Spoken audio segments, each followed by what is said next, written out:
Thank you, Kate, and welcome to the Grey Cup rematch. So nice, we had to do it twice as Winnipeg returns home in hopes of slamming the brakes on a 3-game skid. Marshall Ferguson alongside Dwayne Ford. Britt Dort is down at field level for us here throughout the evening as Chris Strevler gets his opportunity to step in the limelight for the second time this season, his second official start, although he has been a relief dude the last couple of weeks. Yeah, coming off the bench the last couple of games in place of Zach Collaros, but Strevler 1-0 as a starter this season. We know he adds a real dimension as a running threat to this Winnipeg Blue Bomber offense, brings a little bit of fire as a leader, and the Bombers are going to need that as they look to snap out of this losing skid. Meanwhile, over on the other side, you heard him mentioned a little bit earlier, wide receiver DeMonte Coxey for the Toronto Argonauts. Coming off a big game. You heard Dave Naylor talk about it in the opening. A career high 145 yards through the air. One of the best contested ball receivers in the Canadian Football League. And DeMonte Coxey, one of the best weapons for Ryan Dinwiddie in this Toronto Argonauts double blue offense. He said 70-30 balls for DeMonte Coxey anytime we put it up in the air, and he wants him to go and get it. Make some big plays here tonight on the road as Mike O'Shea leads his team in and says it's a blessing to have opponents back-to-back. We're underway from Princess Auto Stadium. 24 degrees. The smoke is held off as this one rolls along the turf and right into the fray immediately. A special teams miscue, but Chris Strevler does get the opening possession of this game. Yeah, Quinton Cooley, backup running back into the game. One of many lineup changes for the Bombers this week, having a little bit of trouble with that opening kickoff. Nonetheless, decent field position at the 35-yard line as Chris Strevler looks to get this offense going. Well, the best way to get good field position is just throw it off your knee and chase it down, right? It's the roll it forwards as far as you possibly can. You can run faster without the ball in your arms, right? But Cooley somehow able to recover that one. Strevler goes to work, 4 receivers to his left. Quick throw out. It's Jarrett Stearns, old reliable for this offense, as the rest of this Winnipeg starting offense, led by Chris Strevler, looks like this. We mentioned a number of changes to the lineup. It's not Stanley Bryant checking back in at left tackle, but they do get a veteran in Eric Lofton. He's in place of Micah Vanterpool at that spot. Joey Corcoran takes over for an injured Cody Case, who is in the lineup for an injured Dalton Schoen. Much discussion of the fact that Dylan Mitchell remains sidelined for the Blue Bombers. Only the second time this season Winnipeg has begun the football game with a called passing play, as this time they do go back to the ground attack on 2nd down and 2, stacked up inside, and it looks like they're very close. Brady Oliveira, his first touch of the ball game here. Jordan Williams, 95, does a nice job shedding the block. The center, Chris Kolankowski, to come off and make a play on Oliveira. And they won't send out the sticks to measure it. They'll call 3rd down immediately, and the offense stays on the field. Strevler comes off. Terry Wilson handling some of the short yardage responsibilities for the Bombers with Zach Collaros out of the lineup. You shuffle down the depth chart. A couple of times this season they have mixed and matched and thrown Wilson in. He looks much more comfortable as a short yardage quarterback as he takes the first sound snap and plunges across the line easily. The Argonauts starting defense trying to rally around, charging against Chris Strevler here tonight. And on that defensive line, we'll keep an eye on Andrew Chatfield Jr., among the league leaders in terms of pressures. 5 sacks in his first 4 games, but 0 for his last 3. So he's looked to get back on the stat sheet. Jarrett Martin checks back in at the nickel linebacker spot. He had played 3 games there previously with Derek Sluka out of the lineup. Tyshawn Blackburn shifts from nickel back to the free safety spot. Strevler back on the field here with a first down. Another quick screen, this time Carrick Wheatfall chased down as Winton McManus flies out to make the play. There's a late flag that comes up as well. Derek Parrish up against Pat Neufeld on the inside. And we'll get the first call of the evening from Justin McInnes.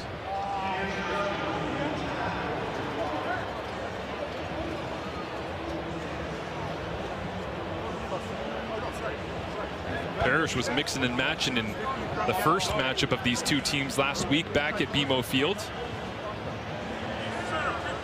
And was he involved here once again as they discuss it with the CFL Replay Center. Dave Foxcroft back there as the replay official here this evening. And they're marching it forward for Winnipeg. So good field position on a penalty. Unnecessary roughness, Toronto, number 97. 15-yard penalty for the end of the play, and an automatic first down. And way behind the play, Dwayne. Oh, Derek Parrish flagged on this one. You just see that scuffle happening on the ground between he and Neufeld, and saw that foot swing up in an attempted kicking motion.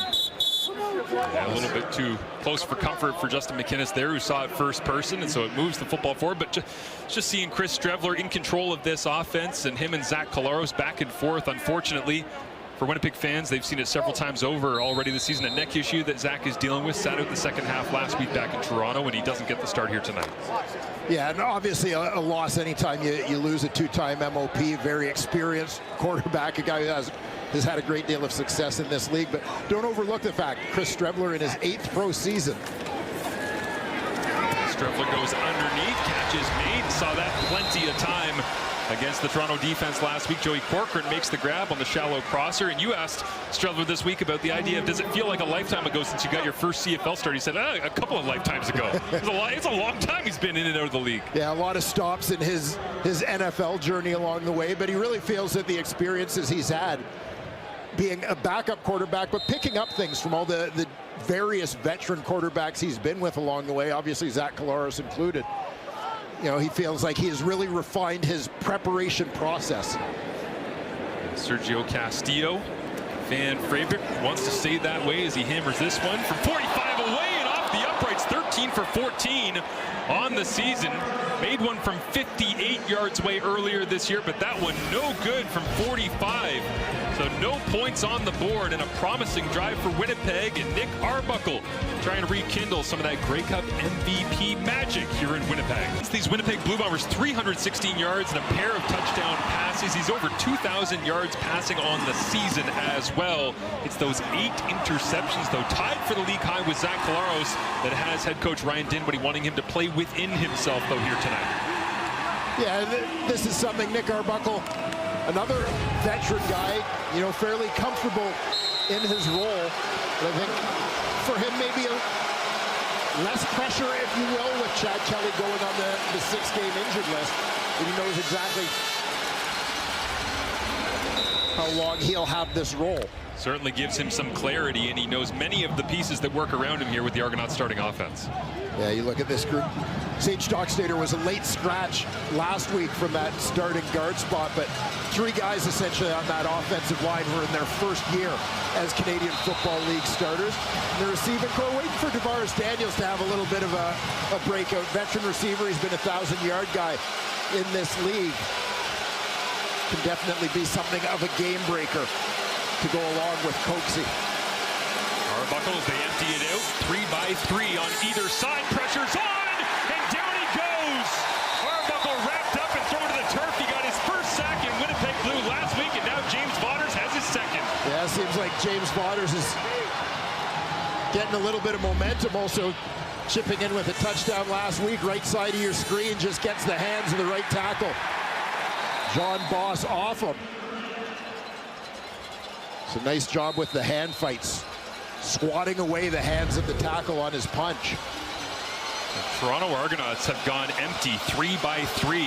3 receivers on either side of Arbuckle this season. 15 times. They've been sacked now 4 times on the season. 26% of the time they're in that formation. It ends in a sack for Toronto. That is a rough number here in week number 9 as the kick is received and bumped out of bounds. There's Trey Favell as Chris Strevler comes home to get his opportunity to start. Started here earlier on this season in week 2 when Zach Collaros was out with a 1-game suspension. Tonight it's due to injury, and 17 wants to make his mark at home.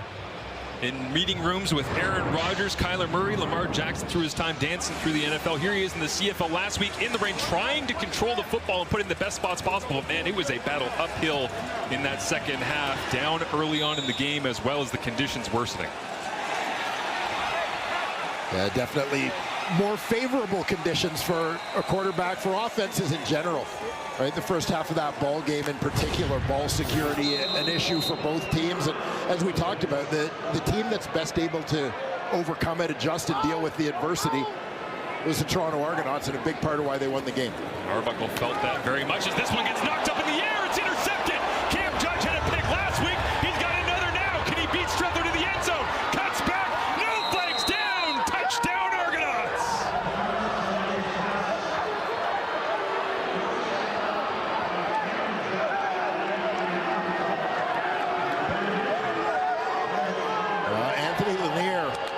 in the middle of that defensive line.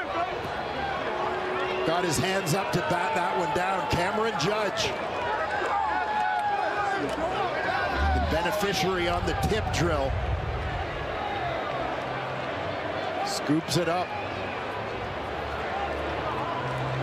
Lanier working laterally on the play, kind of recognizing where the quarterback's eyes were going as he was initially blocked up. Cameron Judge, Mr. Versatility in this Toronto Argonaut defense, has picks in back-to-back weeks. And Week 8's highest graded linebacker in the Canadian Football League, according to Pro Football Focus, is back at his old tricks thanks to Anthony Lanier for tracking the eyes of Chris Strevler, knocking it up in the air, and you can see the ball skills and the adjustment. You knew the big plays were coming, but a 47-yard interception return for the touchdown, and Kevin Ivan, co-defensive coordinator, loves it from number 8. And again, big play for Lanier, free agent acquisition coming over from Saskatchewan in the offseason. Lanier is going to start off over here. You're going to see him rush upfield, and then he sort of drifts to his left. You're right on the screen as he gets blocked up, but he sees where the quarterback's eyes are going and has a great reaction to the football coming out. Cameron Judge, right place, right time.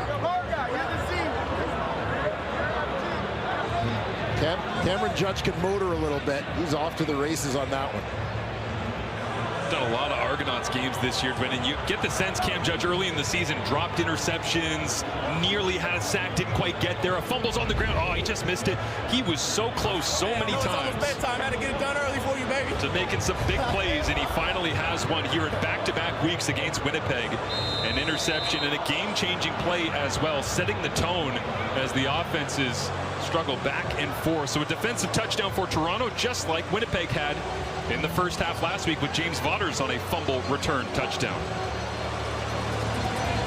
Liram Hajrullahu, former Bomber himself, sends this one high into the smoky skies of Manitoba, drops down, and is returned by Trey Vavel across the 30, 40, 50, turns on the Jets. Vavel off to the races. 10-5 touchdown. Immediate response from the Bombers.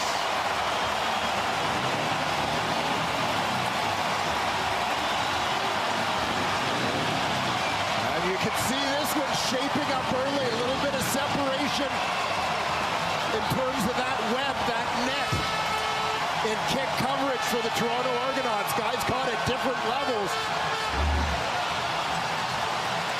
And Trey Vavel has been handling the return duties for the Bombers all season. That's his welcome to the end zone moment. 93-yard return for number 23 as Sergio Castillo, doinking the field goal earlier, gets a chance to knock through the extra point.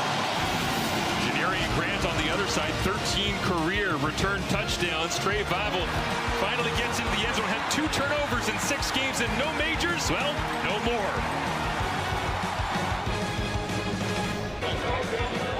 Roy Leister might not be the only major winner here this season, as we already had a big double return back in week 3 between Toronto and Saskatchewan. Maybe it's another Prairie team playing against the double blue. It'll lead to somebody else winning big. The front half of that required Trey Vavel to break through coverage, beat a couple of speedy coverage units, and away he goes into the end zone. A couple of major plays from defense and special teams dominating the first quarter here in week number 9 in Winnipeg. As Janarian Grant with a flag down will step out of bounds about the 35-yard line. We'll clean that up afterwards, but Britt Dort has more on the Bombers week and some of the struggles getting prepped for this one. Yeah, well, unfortunately on Tuesday they had to cancel practice altogether. That was, of course, due to the smoky conditions. But head coach Mike O'Shea wasn't really fazed by it, because he said, well, the beauty of the CFL facing the same team 2 weeks in a row is I actually planned for it just to kind of be a walk-through practice anyway. Now, their DBs also talked about it and said, nobody's going to feel bad for us. We're not going to use this as an excuse. But defensively, they know they've had their struggles. The last 3 games, they've lost by double digits in all 3 of them. Now, last week, they did have 5 sacks on the night, but they only forced 1 turnover. So Mike O'Shea said, hey, sacks didn't win us the game. We have to take the ball back if we want to get some wins here, guys. So you can see that response after the pick 6. Maybe they're a little motivated to get the ball back on their side. Yeah, thank you, Britt. Exactly what Mike O'Shea was was asking for. Just 26 sacks all of last season. They had 5 last week against this Toronto offensive line, who's allowed 21 so far on the season. Quick screen goes to Kevin Mattal as he rolls his way forward, is wrapped up and brought down by Evan Holm and the rest of this Winnipeg starting defense. Yeah, and we already mentioned James Fodders and his exploits last week, a sack and a touchdown on a fumble recovery. Another sack already in this one. Michael Griffin, this is a guy who plays a lot of snaps on defense for Winnipeg as it is, but now listed as the starter at the nickel linebacker spot as their shuffle on the back end sees Reddick Cramdy move from nickel to free safety. Jamal Parker takes over. He moves from free safety to the field corner position. Quentin Cooley, the backup running back, was actually on the field on that last snap. In around linebacker, he sprints off as they get a sub in, and now Arbuckle gets his arm hit as a flag comes up. It's incomplete to Deontay McMahon. And they'll sort out the penalty flag here is on second down and incompletion. And Ryan Dinwiddie chomps away on that gum, trying to sort out how to attack this Winnipeg defense. And there will be some things to sort out for Ryan Dinwiddie and the Toronto offense in the early going here this week, because there has been a shuffle of personnel on the Bombers defense, and I think they're seeing some different personnel packages already as it is.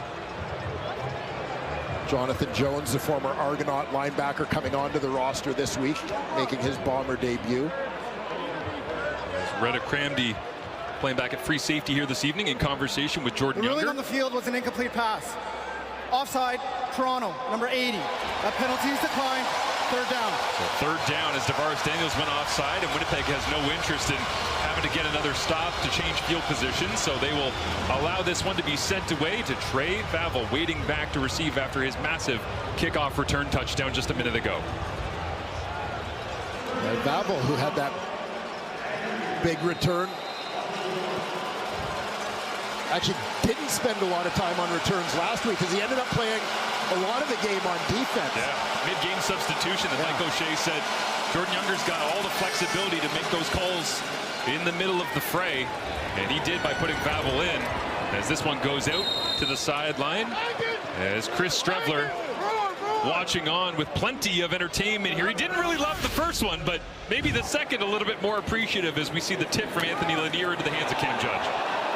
Yeah, kind of a rough way to start things off for the Winnipeg Blue Bombers, but as mentioned, special teams picks them up. You talk about complementary football, all 3 phases of the game, and a little bit of a reminder of just, as we often talk about, how many ways there are to score in Canadian football. And you see there the leadership of Strevler as well as he looks to hand it off inside. Reigning MOP Brady Oliveira stacked up. As Strevler told us this week, he's like, Zach Collaros and I, we're both leaders. We can be leaders in different ways. We affect this roster in different ways, but we can help us win in our own unique way. Yeah, absolutely. Slightly different personalities, and we all know the fire and energy of Chris Strevler.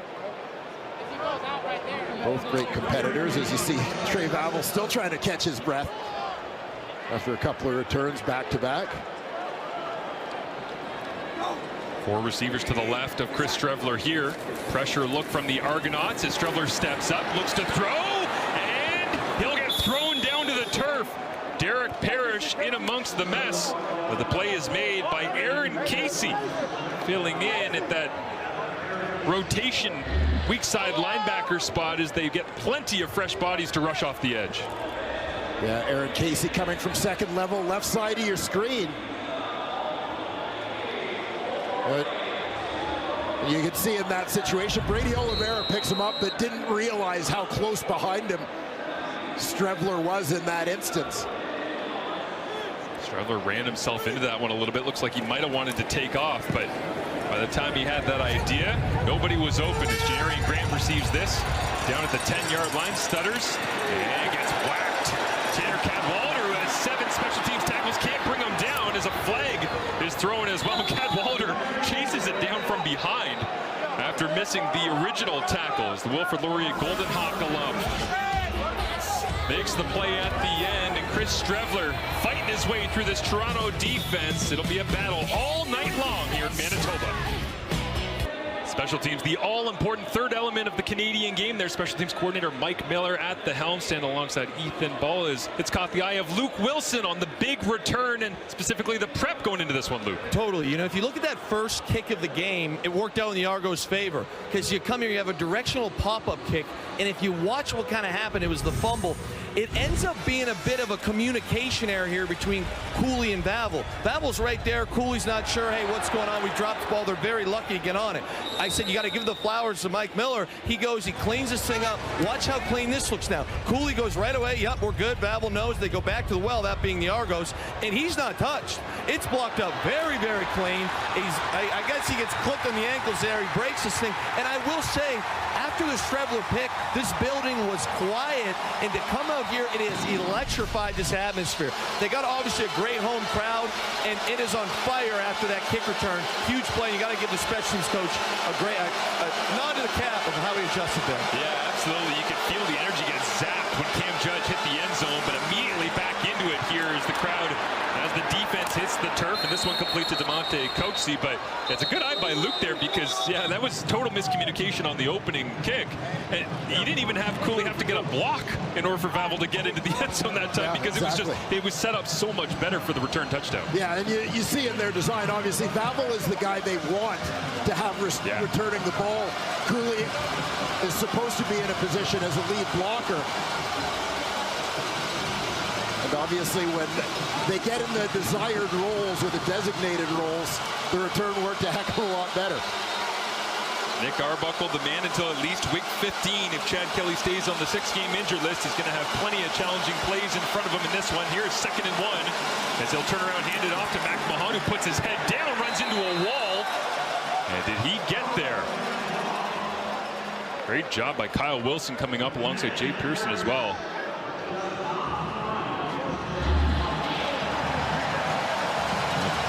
Kyrie Wilson, one of the veteran leaders in this Bombers defense.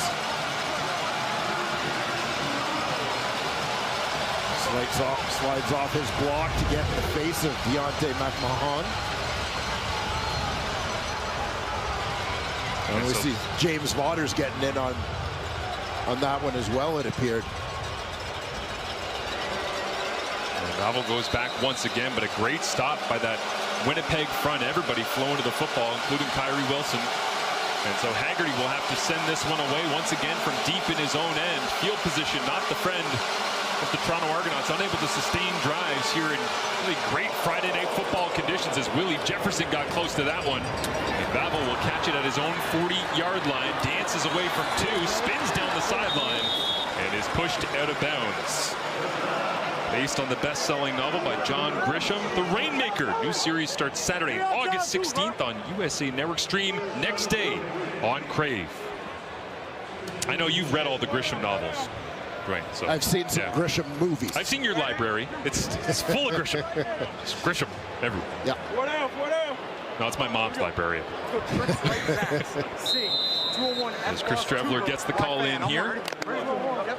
Anthony Lanier with the big tip, leading to the Cameron Judge interception earlier on. Strevler with 3 options to his right will roll that direction, fades it over the top, and it is caught. Jared Stearns wrapped up and brought down by Darius Bratton. And highly complimentary was Mike O'Shea talking about Stearns and just how much of a pro he is this week on simple little plays, always doing the right thing on film, trying to help his teammates get open. Yeah, it comes up with another big catch there. He had a nice game last week, as you mentioned. I want you to keep an eye here, though, on the fullback, number 25, Michael Chris Ike, as he's the guy who's got responsibility for taking care of the defensive end. Keeps Chatfield from getting upfield. This is what allows Strevler to get to the corner. Nice block that time by Chris Ike on the edges. They go handoff. Nick Dembski's got speed around the edge, cuts to the outside of the 40. Whit McManus finally shoves him out of bounds at the 30-yard line, but the all-purpose Swiss Army knife of Nick Dembski has a Bombers first down. Yeah, Dembski always a part of the run game. Sometimes receiving the ball, sometimes as a blocker, but the guy who has demonstrated throughout his career he can do big things with the rock in his hands. You want to find as many creative ways as possible to get it to him. outstanding kick returner before getting his chance to start at receiver at the U of Manitoba. Stravler this time goes with a run up in between the tackles.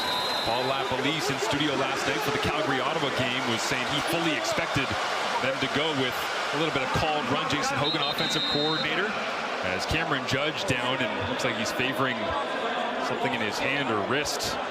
Maybe he got jammed up there trying to make a play, so he takes a knee. But fully expect Chris Strevler to use his legs a little bit. But interesting, he's only got 5 non-sneak quarterback runs to Strevler so far this season, and averaging 4.4 yards per carry on those that are not sneaks. You know, you think about the big powerful runs in the 2019 Grey Cup run, and it hasn't really reared its ugly head if you're the defense on the other side as of yet, but you get a sense it's coming at some point. Yeah, you feel like it, especially now, his second start of the season, a team looking for a little bit of momentum, and sometimes Strevler is a guy who running the football can deliver that. I truly believe that Chris is a guy who, as much as you don't want your quarterback taking hits, I feel like he's a guy who kind of thrives off a little bit of contact.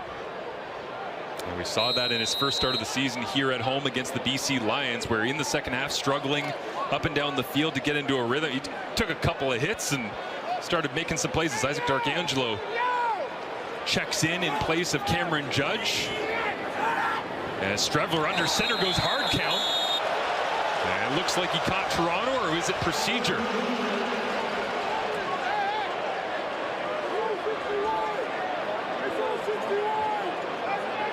It was Anthony Lanier stepped across from the Toronto defense. Underrated skill, pitching the voice on the hard count. Yes. Essential. The fat boy moving his hand. Hey, it's 2025. Stop fat shaming. It's 2025, bro. What? Body positive. Stop fat shaming. 2025. Offside, Toronto, number 91. 5-yard penalty, first down. Justin McInnes makes the call. They get Anthony Lanier. And as Wynton McManus was campaigning there, the Gabe Wallace left guard was actually the one that jumped. Well, McManus gets the defense set here as Strevler now stares down 1st and 10 inside the score zone for Winnipeg. Hands it off inside. Brady Oliveira gets a block from Strevler, who leads up through the hole.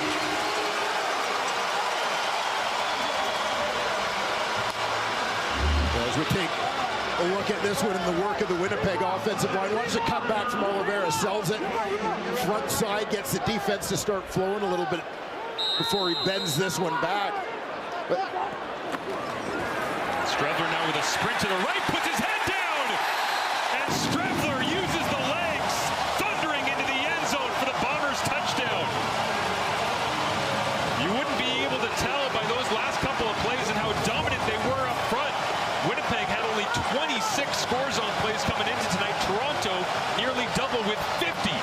But as soon as they got inside the 20, Strevler smelt the end zone, puts his head down here for the major. power football has been such a hallmark of the Bombers. Brady Oliveira leading the way. But Chris Strevler kind of decides he's going to be his own blocker, fighting his way through a couple of would-be tacklers into the end zone. At least Brady got a hand on Chris to throw him into the end zone at some point. There he wasn't sure if he was supposed to be leading outside or not, but that is quintessential Strevler at home in front of the fans on a 3-game slide. He said they had to start figuring out ways to get into the end zone, put some points up. And at the end of the first quarter, that one will help big time. A 14-7 lead, 6 plays, 60 yards in a little over 2.5 minutes. And you just saw the Bombers running the football a little bit there, whether it was Strevler, Oliveira, Dembski, all chipping in a little bit. For Winnipeg last week in Toronto, I felt that where the game got it away from them was the fact that they were forced to get away from the run game. They were chasing points. They couldn't, time-wise, with time as their enemy, couldn't really rely on the ground game. And it's unfortunate when you look at it. Brady Oliveira averaged over 6 yards a carry in the game. The run game was productive, but just that time score dynamic meant that they couldn't stick with the run game, the ground game. I'm not sure there's a team in the CFL where you can confidently say at the end of a drive, oh, that felt like a Lions drive. Yes. That felt like a Riders drive. That right there felt like a Bombers touchdown drive. Yeah, I mean, this is a team that has built its identity around a certain style of play for a number of years. Whether it was Paul LaPolice, Buck Pierce, or now Jason Hogan calling the plays. The MO has not changed. Yeah, they almost went a full quarter, to your point last week, Dwayne, as the illegal kick out of bounds against Sergio Castillo will give Toronto good starting field position here. But they almost went a full quarter last week without giving it to Brady Oliveira from the middle of the first quarter towards the back end of the second. Because to your point, they were trailing, the weather was coming down, and they kind of got out of their rhythms. Yeah, you think about it, you've got the reigning most outstanding player in your lineup, and you can't give him the ball. Yeah, nice execution. Look at Nick Dembski again at the point of attack blocking. It's amazing the variety of different pieces they have to be able to kick out on the edge and lead through the hole. Everybody getting their nose a little bit dirty, required to be a Winnipeg Blue Bombers. Toronto gets possession at their 50 after the illegal kick out of bounds. 4 receivers to the right of Arbuckle. Looks that way, comes back to the left, come back, round high and away, incomplete for Coxie, and a flag flies as well. It's Terrell Bonds on the coverage.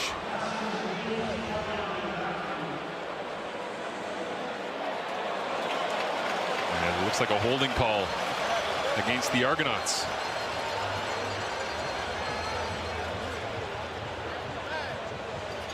Justin McInnes backs up Toronto, and the Argonauts trail headed to quarter number 2.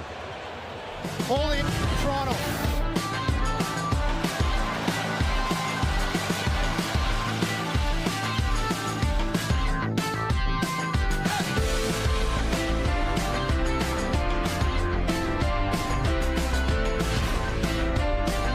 And forth, a battle against the conditions. This one feels much more like what we expected originally, Dwayne, because big plays being made in all 3 phases of the game. And even without Zach Collaros, you do have Chris Streveler in the ball game, starting to make plays, starting to use his legs a little bit as well. Yeah. This one's got that feeling that it could be high scoring and entertaining throughout. Yeah, it does. And from a Winnipeg point of view, you want to see that kind of response after 3 losses in a row, and particularly the game in Toronto last week. So playing the second game of a home and home. They have a tough start to this one, get the big play on special teams, but you know, I'm kind of excited to see where this game goes from a Winnipeg offensive perspective.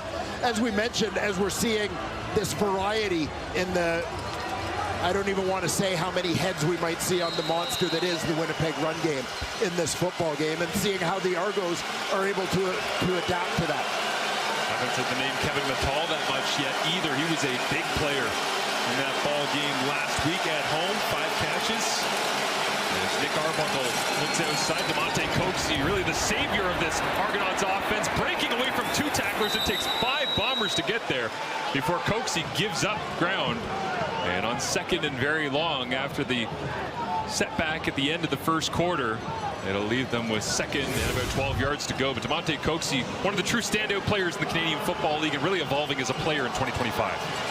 Yeah, his role seems to get a little bit bigger within this offense every season. Really standing out. You saw the number there, as Kate mentioned in the pregame, tied with Kenny Lawler for the most catches of 30-plus yards this season. How about Kevin Mattal getting Demonte Coxie set there? Making sure he's lined up correctly. As now down the middle of the field, it's up for grabs, and it's off the hands of Kevin Mattal, the rare deep shot down the pipe for a player that usually catches it in and around the line of scrimmage. And here you'll see Mattal going deep, trying to time up that waggle to get a good burst. Talk about him as a big-bodied receiver. You saw him trying to box out Dietrich Nichols there, but the veteran, one of the best in the biz, Dietrich Nichols, able to make a play on the football. Coming in, Mattal 5 of 6 on contested catches. That's second best in the CFL at 83%. Couldn't hang on to that one. As a big battle down the middle of the field. This one drops over the head of Trey Vavel, kicks backwards, he picks it up. No flags down on the play. The Winnipeg offense defense being led by a couple of hometown heroes. Well, they don't typically wear capes. They don't fly over the city, but they are local and they are proud to rep the W. It says "For the W" all over this stadium, and these two are all about it. Yeah, a couple of guys who went through Oak Park High School a few years apart. The alma mater of Andrew Harris as well, by the way. Nick Dembski, a great kick returner even before he became a great receiver at the University of Manitoba. There you see Brady Oliveira went just south of the border to the University of North Dakota for his college career. And the two of them have enjoyed great success here as teammates in their hometown. Winnipeg looking to attend their 6th Grey Cup right here at home. Work to do before they can get there. Right now 3-3 on the season as Strevler flips this one underneath. It is complete at the 9-yard line. And Jarrett Stearns rolls his way out towards the 15. So 5 yards after the catch that time. But Nick Dembski has been really special this season. As many touchdowns as Carrick Wheatfall, Jarrett Stearns, and Dalton Schoen combined in this offense so far. Yeah, I mean, this is a guy that they rely on so much. Mr. Consistency. You know, among the league leaders, active leaders in terms of yardage, in terms of games, consecutive games with a catch. You know, but I often think as he's played with Andrew Harris and then Brady Oliveira here in Winnipeg, wouldn't it be kind of cool if two guys from the same team could get nominated for Most Outstanding Canadian? It's an interesting idea, I just feel like Nick Dembski gets overlooked repeatedly when he should at least be in the conversation. A great downhill run that time by Brady Oliveira. As we talk about the two standout Canadians that should very much be able to be nominated side by side for major awards. And as you said, a very typical Brady Oliveira run. North-south, lots of physicality in there, setting the Bombers up for a 3rd and short opportunity. Big one, just inside their own 20-yard line.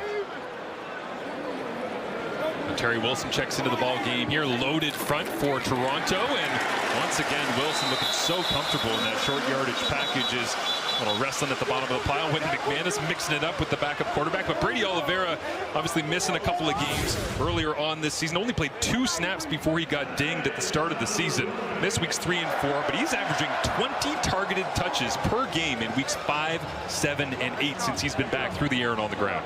Yeah, you got to anticipate as they look to kind of switch the momentum here, that putting the rock in the hands of number 20 as much as possible is going to be a big part of the offensive game plan. It's not if, but when they're going to try and give it to him as much as possible. 20 targeted touches a game as they'll flip it underneath. Carrick Wheatfall, a little bit of speed, and a great defensive play on the edge. Tavares McFadden, not known for his physicality when he came in as a cover man from Florida State, but that time stepping up, shedding the block, and making a big play on the edge to hold Wheatfall to a little gain. Yeah, McFadden out wide to the left side of your screen. You're seeing Wheatfall coming in motion right to left. Takes that little shovel pass.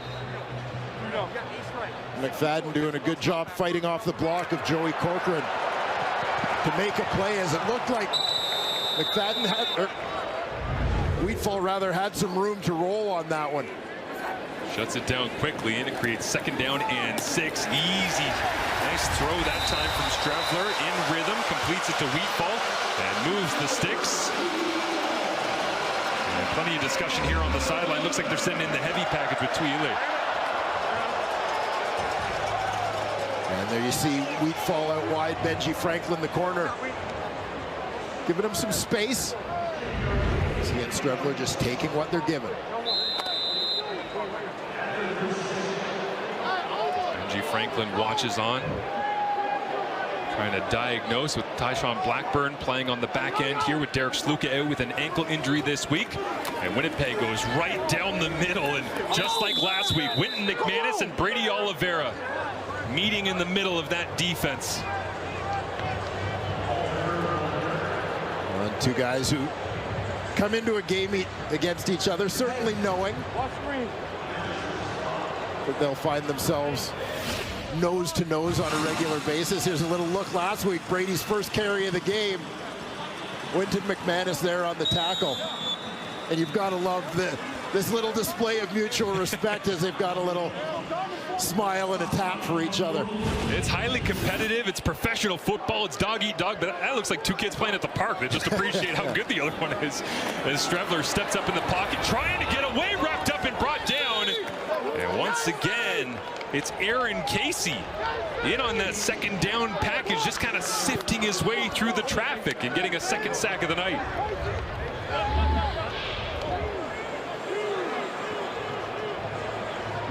Very right edge of your screen. There's Casey on the hash mark. Sorry.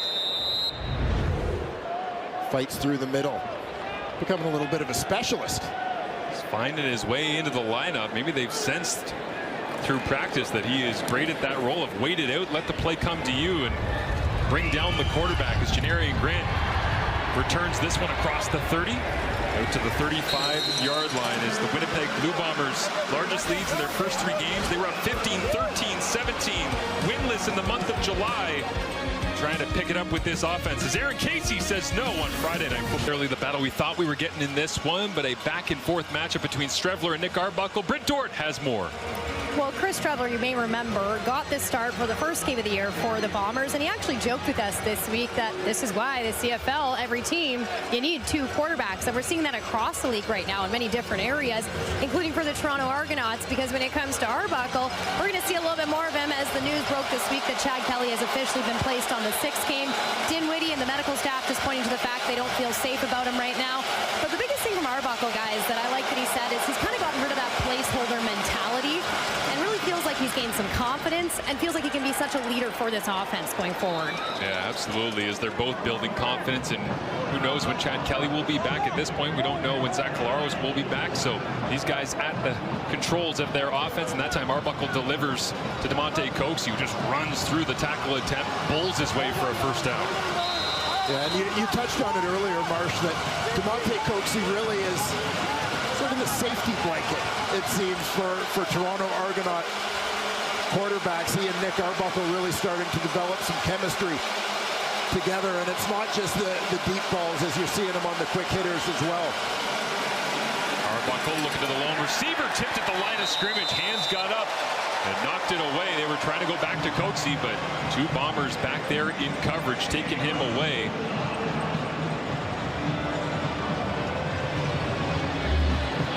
Jay Person getting in on that defensive line rotation. They're doing a nice job getting the tackles hands off them. The second-year man, John Goss, out of the University of Calgary. He's in the lineup for an injured Ryan Hunter. Arbuckle on second down. Pitches forward, looks over the top, pass is complete. First down, Dejon Brissett onto the stat sheet here as Kevin Battal runs downfield and gives a little help to Brissett, opening up down the field. 14 second down conversions last week and early in the second quarter. Dwayne, there was a touchdown drive. Toronto had 4 second down conversions of 10 yards or more that looked just like this. Yeah, finding ways to get it done, the kind of plays that successful teams make. Nice combination of routes there. Seems to create a little bit of confusion on the back end. Nick Arbuckle sorts it out, finding Dejon Brissett. Arbuckle fakes the run to Mac Mahan, flips it out. Dave Unger III into the flats.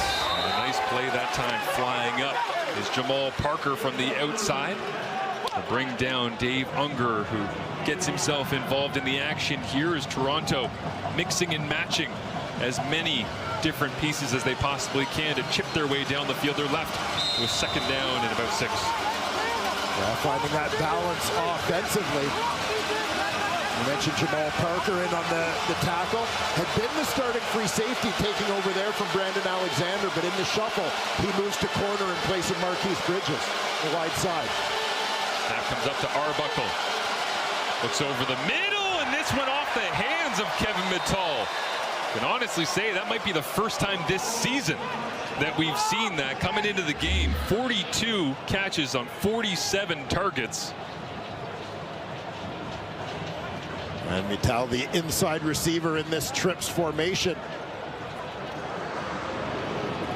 Sensing the defender coming downhill on him, may have glanced away a little too quickly trying to get his head around and turn the corner with Michael Griffin in pursuit. They have very high catch percentage from the second-year man out of Laval, former Heck Crichton Trophy winner. Myra Law, who comes out to attempt the field goal. Got 3 makes of 50-plus yards already this season, tied for first in the CFL.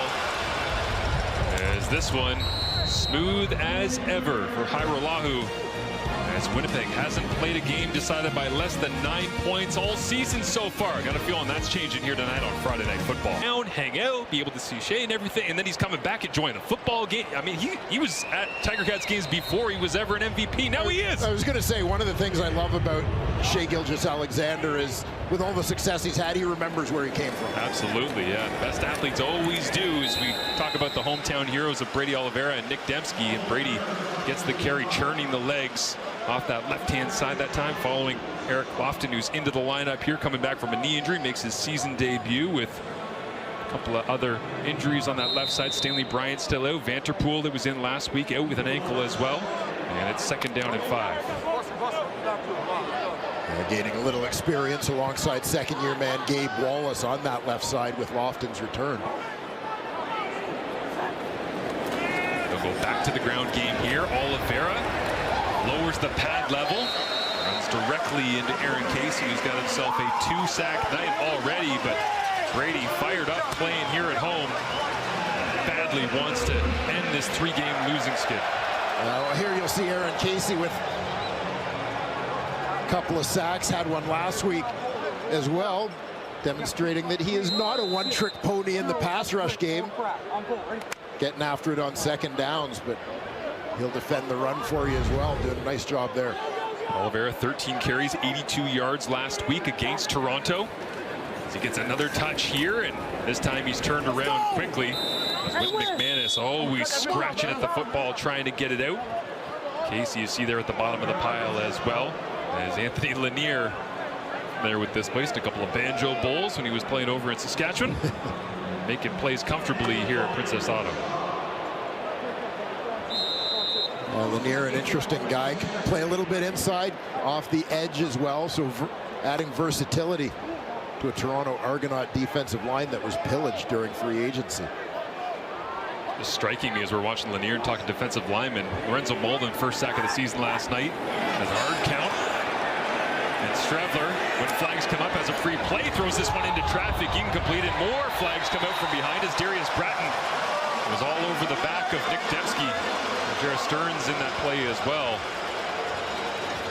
But Aaron Casey with 2 sacks tonight, as Lorenzo Malden gets his first last night. Willie J's got 1 on the season. James Vaughters had 1. Just mixing and matching as the pass rushes get flowing here in 2025, there week 9. 2 fouls on the previous play. Offside, Toronto number 94. Penalty is declined. Pass interference, Toronto number 9. Spot of the foul, automatic first down. The first one goes against Andrew Chatfield Jr. And they'll decline that. Darius Bratton on the other end as well, as we've hit the 3-minute warning and a back and forth. First half of action between the Bombers and the Argonauts. Injuries at tackle for the Argonauts in his 3rd career start. There's John Boss. Luke Wilson has more. Yep, Marshall, you said it. You know, you lose Ryan Hunter. It's obviously a big loss. He's a great player for this team. And right now, it's been a bit of a tough sledding for John Boss. And you look early here, he gets physically beat here, and that's going to happen in games. Again, he's a young guy coming out of Calgary, and you just lose a one-on-one rep. It is what it is. But then what scares you a little bit if you're a coach is these next couple here, there almost looks like there's some indecision. Hey, where am I supposed to be? We end up with a free hit or get a hit on the quarterback. And same thing here. I don't think he's physically getting beat here. Just more of the mental game. Things are going a little fast. He's not sure which guy to go to. So you're going to see the Argos adjust. They've already put on one play, a big extra lineman to help him. He's gotten some chip help from Matal. That's a matchup I'm really interested in the rest of the game. As the ball pops out, and it's on the ground, picked up by Person. Touchdown Bombers. Every time we talk to Luke Wilson, a defensive touchdown gets scored. You know what, guys? I'm buzzing some film. You got your cues in. I think it's one of those things that you put me on here, defensive touchdowns happen. The pass rush got home. That time it wasn't John Boss, but we'll get a look at it here, Dwayne. Regardless, Winnipeg looking for a victory at home after 3 straight losses, and they're in the end zone again here at the end of the first half. Yeah, Bombers defense did a good job last week getting after Nick Arbuckle, supplying pressure. That time it's Willie Jefferson, just his 2nd sack of the season, but it proves to be a huge one as he pops the ball loose. Jay Person with the scoop and score. Castillo, after hammering the extra point, celebrates with Jamison Sheehan, and Nick Arbuckle spent a lot of time on the sideline before that snap came up. And on the very first touch of the football, he only had the ball in his hands for about 2.5 seconds before Willie J burst through and forced the fumble. Well, you knew Willie was due for a big play. He's coming from the right side of your screen, working against another 2nd-year man, but in his 1st year making starts. Left tackle George Moore, he gets beaten to the inside by Jefferson. Jay Person's coming off the other side. He's working against John Boss. The legal formation against Toronto. 7 players on one side of the line. That penalty is declined. The convert is good. Person fighting his way around to get to that loose football. And he's off to the races. So last week it was James Vaughters playing opposite Willie Jefferson with the fumble recovery touchdown. This week, Jay Person, the other end in that D-line rotation for the Bombers. Seems profitable to be opposite Willie J. Well, you know, for years it was whoever played opposite Charleston Hughes. Happy birthday, Holly, baby, I love you. Willie with the assist. 28-yard fumble return. Also strikes me that conversation we had with Willie J last week, he told us a couple of things. One, I want to leave a legacy that's hard to track down. He said, a combination of things, sacks, knockdowns, well, I had forced fumbles, obviously, to the list. And the other one is, he said, teams know I want to win inside. So I've really had to refine my outside pass rush, my quickness, my hands to get off the block. Yeah, it helps if you can just dive to the inside like that, use your quick. I mean, that's what he wants to do, is set you up like you're terrified outside and then rip underneath. Yeah, that combination, right? The speed to power type moves. A big focus of his offseason training. So a 24-10 advantage for the Winnipeg Blue Bombers as Janarian Grant turns the legs all the way out to the 40. And for a Winnipeg Blue Bombers team that did not win a game in the month of July, as we're sitting here on August 1st, this certainly helps when Willie J is making game-changing plays. Yeah, the ability of this Winnipeg front, supplying that pressure with a 4-man rush.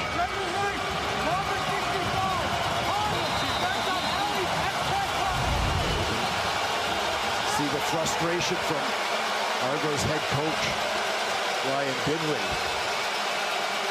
3 losses of double digits in their last 3 games. 21 points, and 14 points against the Toronto Argonauts last week. And now they lead by 14 over Toronto as Dejon Brissett wrapped up and thrown down. Michael Griffin in the open field, not letting 18 get away. Yeah, nice job by Griffin. But I thought it was a terrific pickup for Winnipeg last season. Griffin started his career with the Calgary Stampeders. Guy who supplies some versatility, good special teams player as well. Good depth, but just one of those guys that can play in a number of different packages for you within your defense. Your coordinator, Jordan Younger.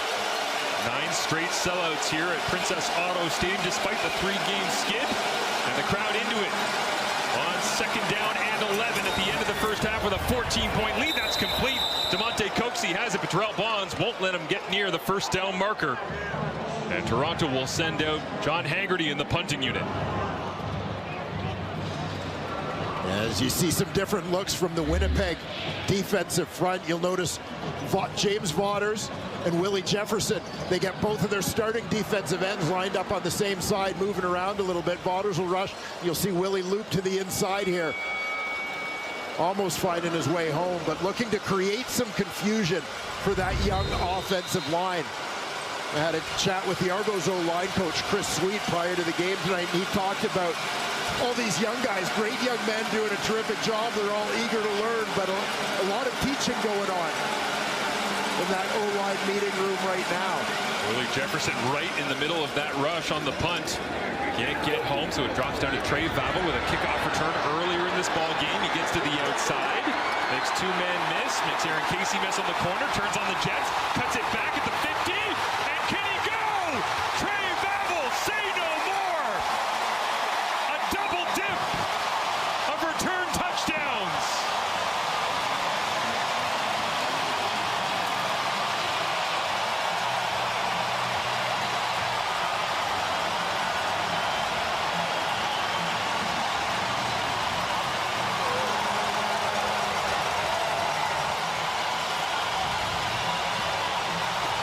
Well, your starting quarterback is out of the lineup.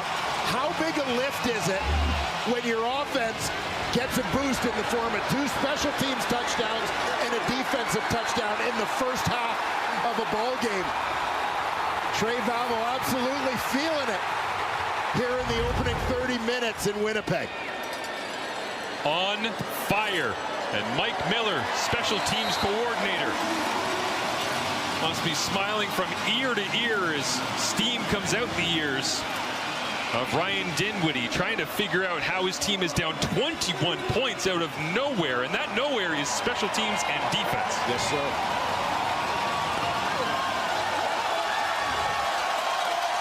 You know, people think it's such a cliche when you say there are 3 phases to the game, but the Winnipeg Blue Bombers are demonstrating it here tonight. Isaac D'Arcangelo just watched a Trey Vavel jump cut right in front of him to get free. What's great about that return is obviously the moves. Then he senses, okay, I've got the edge. I got to hit the Jets to outrun everybody on the angle here after the jump cut, right? And as soon as he hits the Jets, there's nobody left. Away he goes.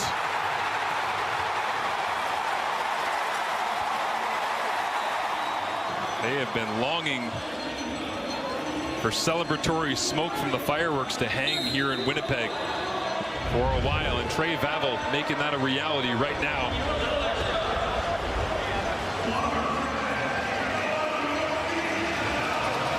With 50 seconds left in a first half that for the Argonauts must feel like it cannot end.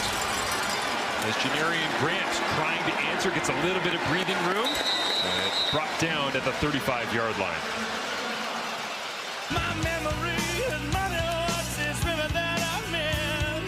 New Orleans is sinking in and I don't wanna swim. Swim!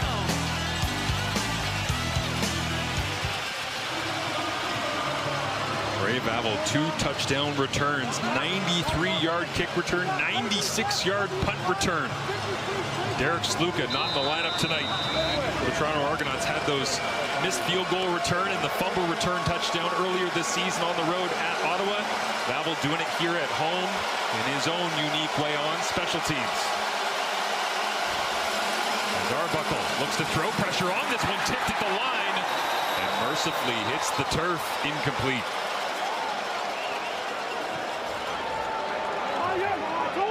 And you're seeing a lot of conversation happening amongst the Argos offensive line. Watch the right side of your screen. And again, John Boss is frustrated because he's got 2 rushers coming. His guard blocked down. That's Anthony Van Dal. They essentially ended up with a double team on the center, and Boss is trying to guess which guy to take. Clean pocket this time. Demonte Coxey's free on the money. Coxey runs free, cuts back, looking for a block, and Terrell Bonds finally gets there as Toronto's in business, but they have to operate quickly. 26 seconds remaining.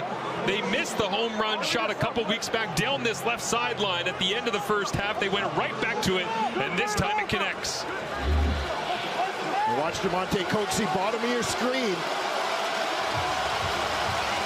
with his 9th catch of 30-plus yards this season. Nick Arbuckle just loads it up and chucks it, putting his faith in Coxey. Quick ball this time. Rujumayala makes the catch, brought down around the 10-yard line as they'll whistle this one dead. And it'll be a gain of 6 seconds and 15 seconds remaining as Coxey hits the home run. Would have loved to have finished off the half with a touchdown here, but still searching for it on the other end. Yeah, and credit the Toronto Argonauts, their offensive line that's been under siege here. Holds up for that deep ball play. Arbuckle just gets rid of this one. Smart to do so. Was it behind the original line of scrimmage, though, or was there an intended receiver? As the field goal unit ready to come off the sideline for Toronto. On 3rd and 3 now, they won't risk it. They'll try and take the points to get some momentum going into the second half. Yeah, when you're Toronto, you want to make sure you come out of this with something.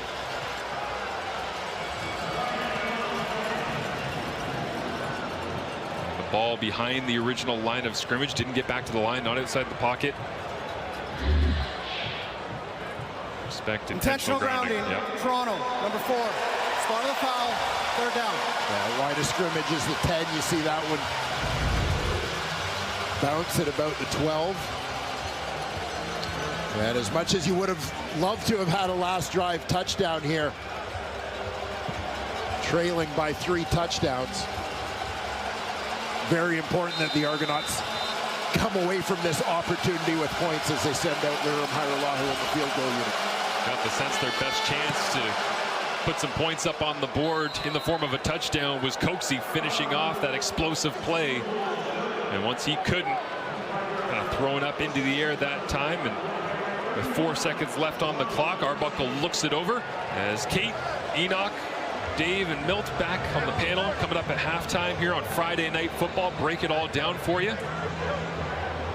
The Toronto Argonauts, an uphill climb unquestionably in front of them, but Monte Coxie, the explosive ability, he can get you back into a game real quick. And it looked like Coxie very nearly broke that one, just got knocked off balance by one of the pursuing Winnipeg Blue Bomber defenders, and it was enough to disrupt his path to the end zone.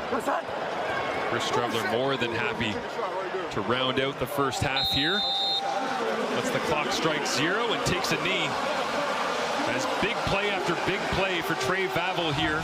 The defense playing its role, obviously, but it's all about 23 making magic into the end zone for Winnipeg. Yeah, and you remember the importance of this first play. It was a kickoff return that came immediately after a Cameron Judge pick 6. Put the Toronto Argonauts on the board in this game.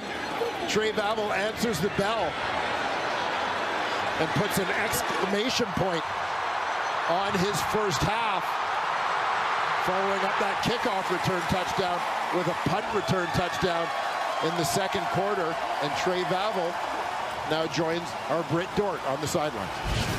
Trey, I don't know if you could have asked for a better start to this game for yourself. How does it feel to find the end zone not once but twice? It's a blessing. Me and my team, we knew it was going to hit something sooner or later. We just had to keep faith in each other week to week, and I kept faith in God. You know, like I said, me and my teammates, we all knew it was going to happen sooner or later. So, what are you noticing from Toronto out there that is making you so efficient on these returns?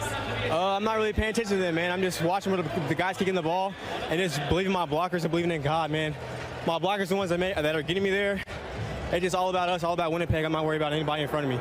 Thanks so much, Trey. Thank you so much. At the end of that first half here on Friday Night Football is an absolutely gorgeous night in Manitoba, with the Bombers controlling the pace of play right now. Cameron Judge and the Argonauts defense trying to dig their way back in. He's with Britt Dort.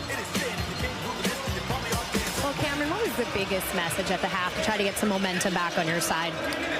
The biggest message, I mean, we just got to lock in, do our job, and make tackles when we're in position to, you know. We've let up a lot of big plays, and we're just trying to limit that this second half and make some plays of our own. Well, in back-to-back weeks, you have recorded a pick against this team, so how can you try to use that to your advantage in the second half? I mean, I'm going to just keep playing my game, do my job, and if the ball comes my way, I'm going to try to make a play on it, just like I did when Anthony tipped it right to me. So, you know, just being in the right spot and doing my job, and we'll see what happens. Thanks, Cameron. All right, thank you. See if the Argonauts can dig their way back in as Janarian Grant gets us going here in the second half.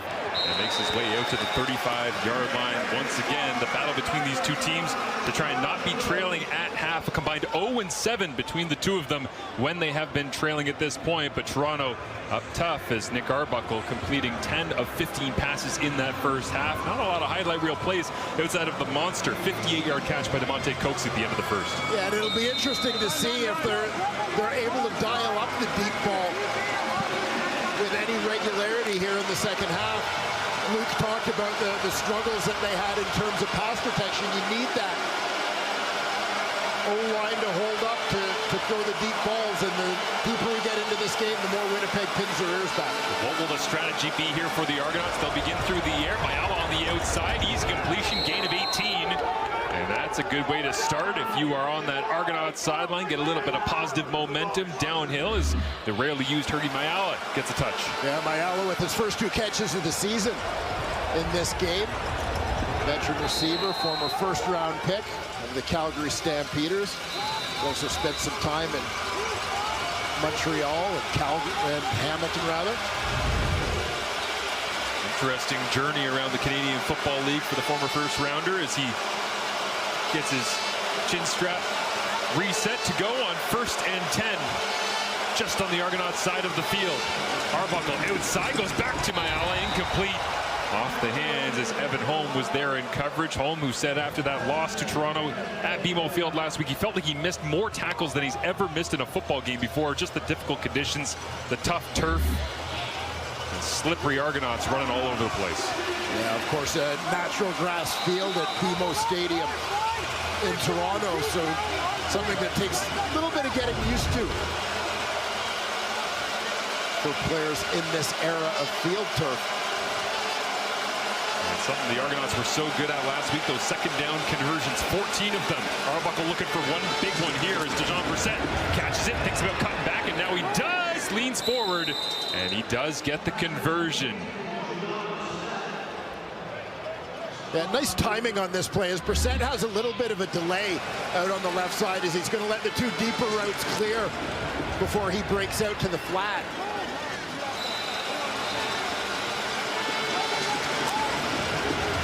A bit of room to work.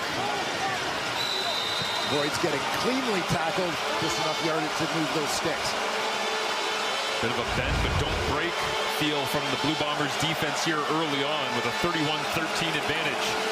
Arbuckle pressure on, goes into the blitz. Tavares Daniels brought down by Dietrich Nichols. Asked him this week about the difficulties, the frustration of playing boundary halfback. He said, you're always hot, you never get a play off. There's nowhere else I'd rather play, because he loves plays like this. Yeah, he said it's not for everybody. It takes guys who are wired a certain way, but he happens to be one of those guys. 2-time All-CFLer. As now the running game plunging its way forward on 2nd and 2. Peter Nicastro, big man in the middle, helping Deontay McMahon as Tavares Daniels continues to pluck his way through secondaries around the Canadian Football League in his 9th year at Notre Dame. Broke into the league with Calgary. A brief stop in Edmonton before becoming a fixture in this Argos offense. He and Demonte Coates to the left side of Arbuckle. They go back to Daniels. And another completion on 1st down here. As you start stacking up some of the best tandem receivers in the Canadian Football League. There's a lot of good ones. Tim White, of course, and Kenny Lawler. We'll see them on Labor Day in the matchup with the Toronto Argonauts. But Tavares Daniels and Demonte Coates starting to make an argument for themselves when they are on the same page as Nick Arbuckle. And a promising drive here to open up the second half for the Argos. Pressure on in coverage, and this one is complete. Dejon Brissett hangs on to it as Parker came downfield and in some discomfort.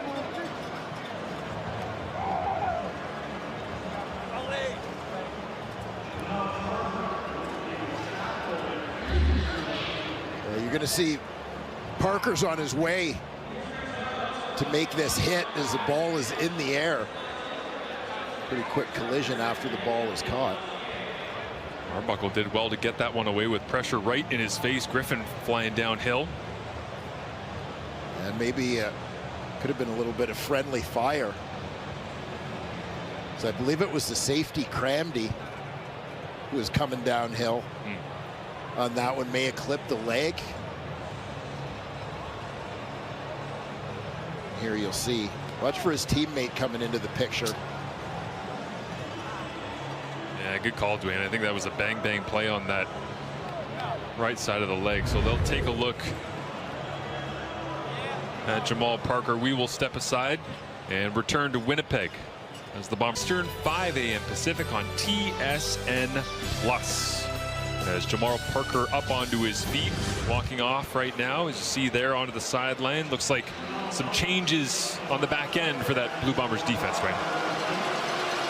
Yeah, shuffling the deck a little bit. So we're going to see Trey Vavel now at the field corner spot for Parker. Arbuckle looks down the field, steps away from Willie Jefferson, dumps it off to Monte Coxie, race to the end zone, touchdown Argos! And momentum to get things going here early in Q3. Yeah, an efficient drive right out of the gate from Nick Arbuckle and the Toronto Argonauts offense.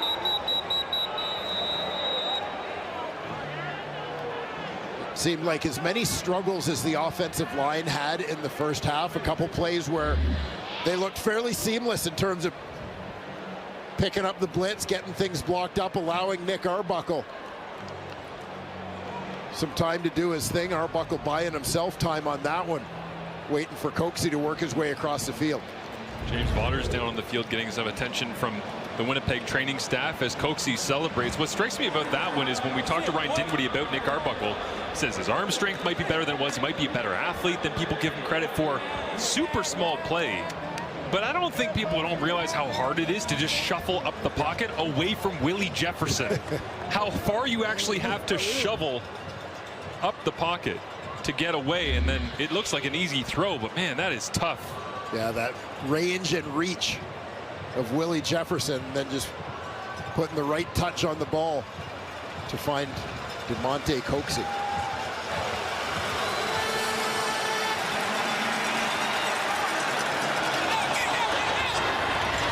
Arbuckle chased it all the way. He knew Coxie was hot, running towards the end zone. Another standout play for Coxie, who's been a lifeline this season for the Toronto Argonauts. The 5th touchdown of the year for DeMonte Coxie is Nick Arbuckle in the lineup with Chad Kelly on the 6-game injured list, and they'll take plenty of this on the road if they want to climb their way back in Week 9 Friday Night Football. For over 20 years, along with the CFL and its member clubs, the Purelator Tackle Hunger Program has delivered over 25 million pounds of food to families in need. You can go to purelatortacklehunger.ca to donate. Tremendous effort here at Princess Auto Stadium on the way in. Grey Cup in attendance as well. Plenty of happy fans and people making great efforts to support their local communities. As tonight here in Winnipeg, and a couple more dates coming up. Of course, Labor Day in Hamilton. That is a staple of Tackle Hunger's efforts, and in Calgary as well, coming up in just a couple of weeks as the Toronto Argonauts drive down the field and get a touchdown from DeMonte Coxie. Now it's up to the defense to get the football back, as this is a moonshot. They'll hang it up high, trying to avoid Trey Vavel maybe, as this one drops down into the waiting arms of Shane Gauthier. And the linebacker not expecting to return that one, but Chris Strevler enters the second half, coming in off of this first half performance, which Cameron Judge began with a massive splash play. After that, the Argonauts defense in tough. Yeah, rocky start in the early going, but Strevler seemed to respond well. The Winnipeg Blue Bombers have that multi-pronged running attack going, which goes a long way in terms of putting Chris Strevler in a position to succeed. Flip it out to the flats here as Nick Dembski, who does extend his 77-game catch streak to 78. He saved it last week in the rain. He had just one, but he kept the streak going, and he is here back at home tonight. A local hero and the veteran for the Bombers. When we asked Zach Collaros about who's the player that you really don't have to talk to all that much to keep him calm, he just said Stanley Bryant, Nick Dembski. That's it. As you see Kevin Iben and Jason Shivers calling things in for this Toronto Argonauts defense. Chris Kolonkowski, the center, identifying that front that Iben and Shivers just signaled in. 5 receivers for Strevler here on second down. Pressure's on, walks his way right into it.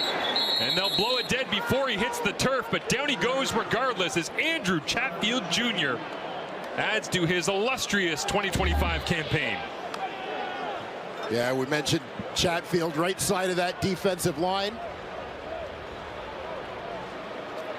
He's been getting the pressures, but after the first 4 games, he had 5 sacks in his first 4 games, leading the Canadian Football League. Held without a sack for his last 3, but ends the skid here tonight. So Winnipeg set to kick this one away. As Jamison Sheehan looks off to his right. That one comes a little bit off the side of the foot as Janarian Grant will catch it on the run. He puts on the full speed across midfield and pushed out of bounds, but a great play as we go down to Luke Wilson. Luke? You know, Marshall, I'm coming out here and I'm watching the Bombers and their defensive strategy here, and I just don't quite get it. You look at the first half, they had a ton of success against the Argos, and they're beating up this offensive line. And I know you get the big lead, but look at this drive. Super soft zone, and the ball's coming out quick. So the matchup of the Argos O-line that you're winning doesn't really matter because, again, quick, short underneath throw, wide open. It's too easy. And this is cover 0, so I get what happened here. And again, there's 3 rushers on this one, the touchdown. That means there's 9 zone defenders, and we've got a guy this wide open who basically high steps in the end zone. Make the Argos earn it. That would be my thought process, and I think they're going to play a little tighter on this drive. Good call, Luke. It was soft. We'll see what they do on this drive. Is this one complete? Mayala making another difficult grab, contested. But number 1 holds on as Jordan Younger and the Winnipeg defense trying to shore things up with 8 minutes and change remaining here in the 3rd quarter. Yeah, Argos quickly grabbing the momentum here out of the gate, as Luke mentioned, maybe taking advantage of some of the things that Winnipeg is doing defensively, but that time not just a contested catch but a contested throw as Nick Arbuckle had a defender right on him as he delivered that one. Mayala coming up with a big grab. Argonauts coming into tonight here on Friday Night Football started 10 drives in opponent's territory, 2 touchdowns on those drives. Arbuckle looks outside, timing throw, and dug off the ground. DeVaris Daniels in front of Bonds, and that will be hauled in. First down, Toronto once again. Well, DeVaris Daniels came into tonight's game with just 18 catches on the season. But you notice as the Argos try to fight their way back into this one, it's the reliable veteran kind of leading the charge here as they come out to start this 3rd quarter. Arbuckle coming in tonight in the score zone inside the 20-yard line, 20 of 26 for 165 yards, 9 touchdowns, no interceptions. Pressure on, fades to his right, throws it up, jump ball, Coxie, and he doesn't hold on, but the flags rain down. Yeah, no doubter on that one as Terrell Bonds was scrambling, trying to catch up as Coxie was in behind him.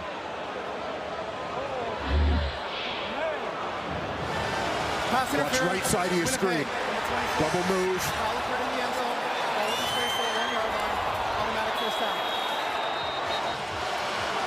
You see the little out stem here. Gets the defender to break down, and then he's in behind.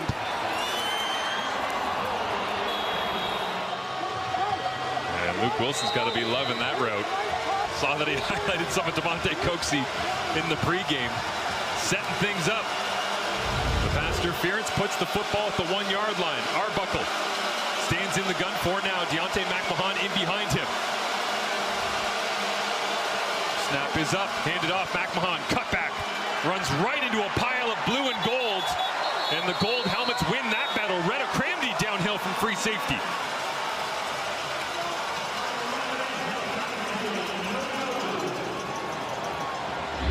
A big stop. Argos look like they're going back to base offense. And they'll take out Darius Sirocco. Deontay McMahon goes to the sideline. No, Caleb Laybourne is in the football game right now. So Laybourne, the running threat from the 1, and he connects legs and clips with Nick Arbuckle.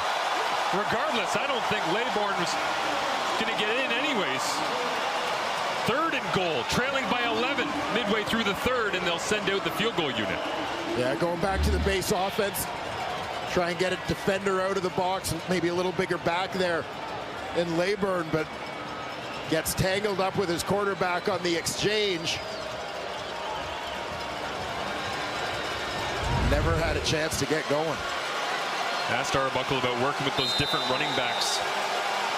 They've had so many of them in Toronto. He said they're all unique, but they all have to work within a system that holds them accountable. Everybody's got some different pace, some different footwork. Well, you saw the footwork that time. Clipping and potentially taking some points off the board, but momentum still in the hands of the Double Blue, trailing now 31 ups. And I just want to give a quick shout out because that game's in Montreal on Sunday. Happy 100th birthday to two-time Grey Cup champion Marv Levy. How about that? Hitting the triple digits for Marv on Sunday coming up. As Chris Strevler rips this one behind the line of scrimmage. A little bubble screen. Jared Stearns makes a man miss and pushed out of bounds. Flag comes up back at the original line of scrimmage.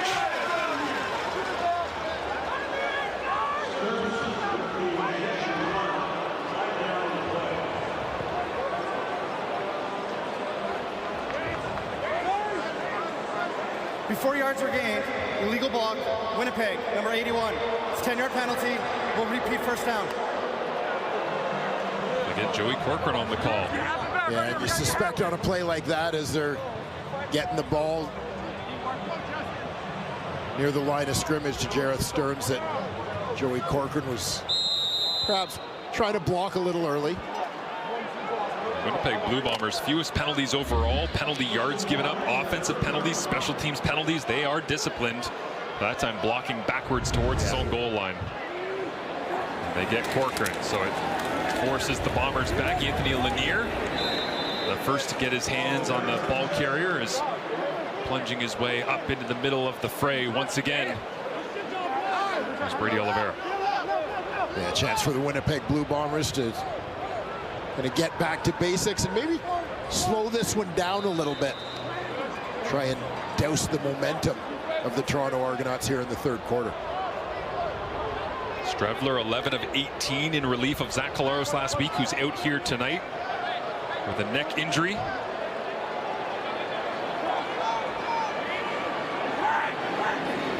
Four receivers to the right of Strevler against a five-man rush. He'll rip this one over the top of Cameron Judge into Nick Dembski's hands, who's dragged down by Tyshawn Blackburn. What a throw and catch.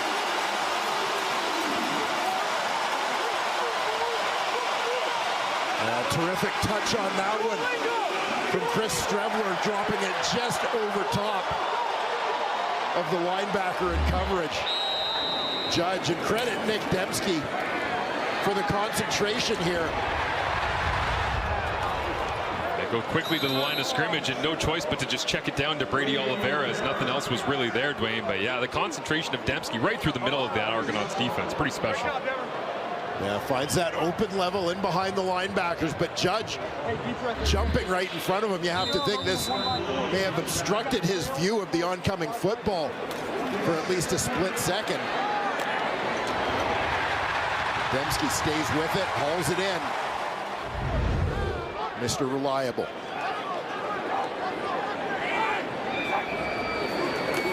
This time they fake the screen, hand it off on the draw inside. Argonauts defense all over that one. Isaac Darkangelo.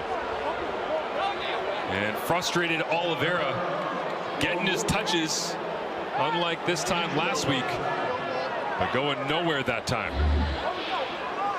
Yeah, Argonauts defense does a good job sniffing this one out. Fake a little look to the flat, but you can see how the defense had good penetration into the Winnipeg backfield and just never allowed Brady Oliveira to even get that downhill momentum going. So Sergio Castillo, as the Princess Auto crowd quiets itself and allows Castillo to go to work, hammers it through. Beautiful kick as DeMonte Coxie trying to lead the Argonauts back into this one. A career-high 145 receiving yards and a touchdown on 6 catches back in Week 8. ranks 3rd in the CFL with 587 receiving yards. Brent Dort has more on DeMonte when we return to Winnipeg. 207 of DeMonte Coxie has been on display here tonight out of Memphis. In his 4th year in the Canadian Football League, he has been evolving as a player, taking on more role, responsibility, making plays all over the field, over the middle, running with physicality, yards after the catch, and he can always go and get you a jump ball for a major as well. With more, here's Brent Dort. Yeah, he's a big reason this Toronto offense is staying alive in this game tonight, keeping that touchdown streak alive as well. Now, something Ryan Dinwiddie shared with us this week is that a lot of times you're a receiver, you kind of call him a 50-50 guy when they're downfield. He says with him, he's kind of like a 70-30 guy, very reliable. And his quarterback agreed. He said his ability to adjust when plays aren't going our way or I have to make a different play call, he's there. He finds that ball. He gave him a big nod last week when the conditions weren't as favorable as they are tonight. He said, I couldn't believe the way he was able to keep his hands on the ball in those rainy conditions. Now, I will say the chemistry between him and Arbuckle has been great so far this season. And guys, we learned it might be because they did a lot of off-season training together as well. Yeah, certainly. No surprises as Arbuckle putting in the work in the offseason. Good things come to those who work. As Arbuckle this time tries to get it away to Mayala. And there's Willie Jefferson. Looked like Nick Arbuckle on that play. Thought he just had an easy little flip to get away from the pressure. He was going to get it out to Mayala, but keep an eye on Willie Jefferson. Wins to the inside on that one. So they've got the young offensive lineman guessing. I think Nick Arbuckle either didn't see him coming or underestimated the wingspan of Willie J. The go-go gadget extendo arms of Willie Jefferson, yeah. Trying to think the last time that Willie went to the outside on a pass rush at this point. He's been winning inside all night long against the Argonauts tackles. As Arbuckle looks to his right, tipped again. And did Willie get another? Get the banjo out, number 5.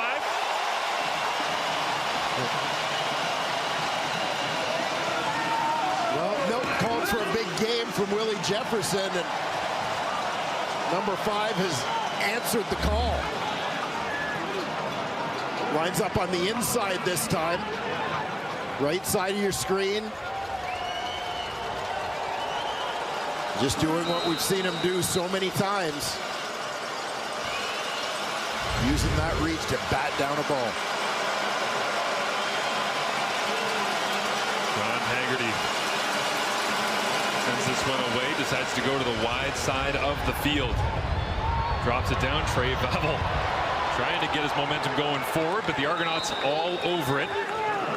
As Jordan Younger and the Bombers defense trying to figure things out here. Luke, what's on your mind? You know, Marshall, we talked about making the Argos earn it, and that's exactly what they're doing now. And you got to love it. They make the adjustments on the sideline. That's why I love the Bombers. And I think this is a main reason why they've been to 5 straight Grey Cups, because they can adapt on the sideline. It's a great coaching staff. You look at that, what just happened? Willie Jefferson gets going, then you bring Tony Jones on a little pressure action right in Arbuckle's face. That's the matchup they want. Make the Argos earn points.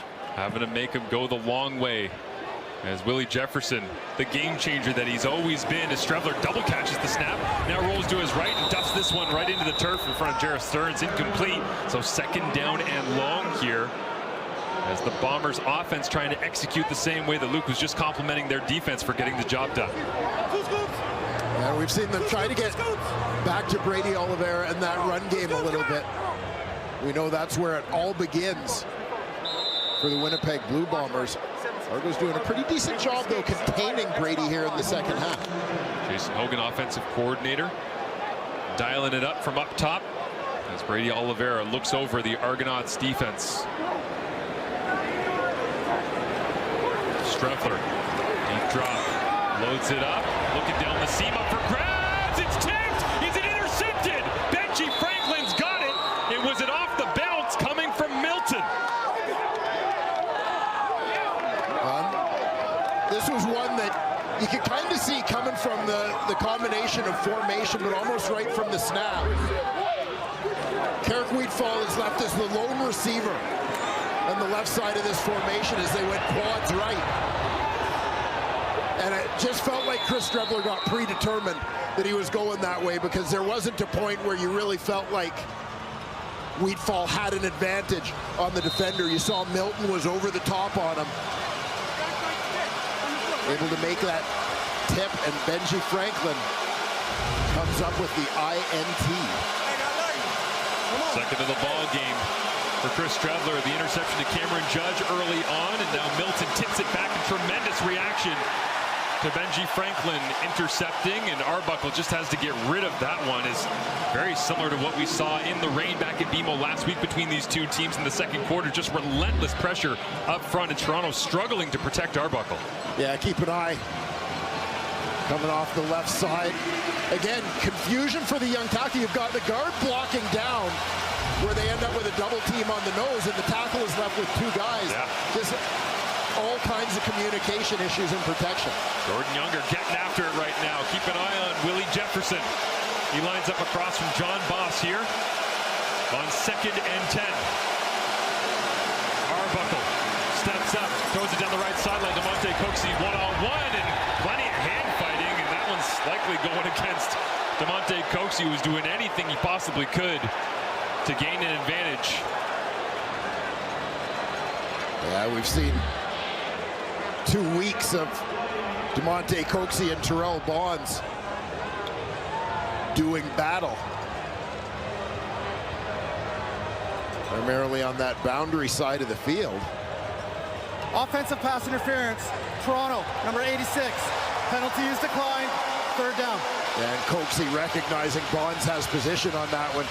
He's just trying to prevent 24 in blue to get there, from getting there to make an interception. Gotta say, it's been fun watching Coxie and Bonds go back and forth, but also make a play, Britt Dort. Yeah, you're right there. I mean, you're right there.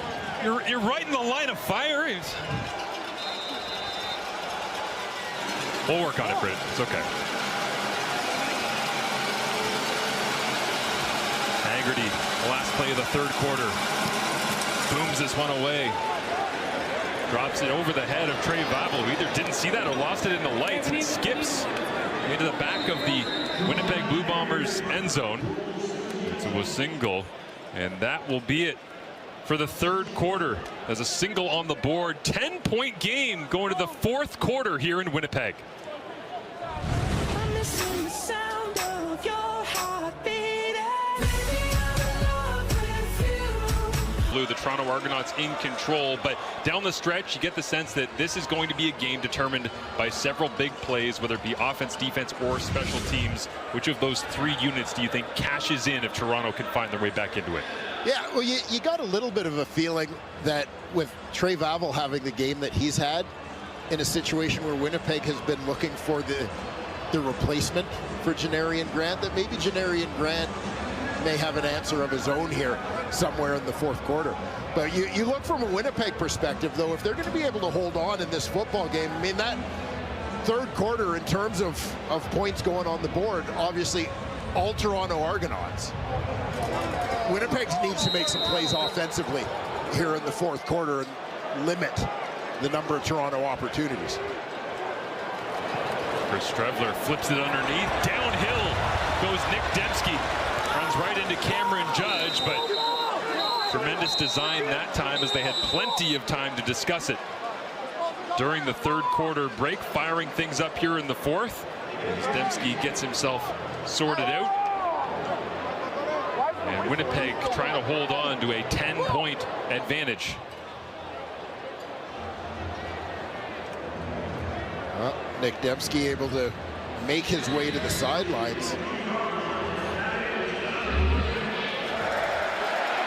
But nice kind of counter action here. Strevler rolling right, Dembski coming back to the left. Kendall Randolph, the right tackle, leading the way. Brady Oliveira gets the touch and bounces off initial contact, rolls forward as Oliveira does so many times. Looks like a gain of 6. So 2nd and very manageable here, crossing the 55.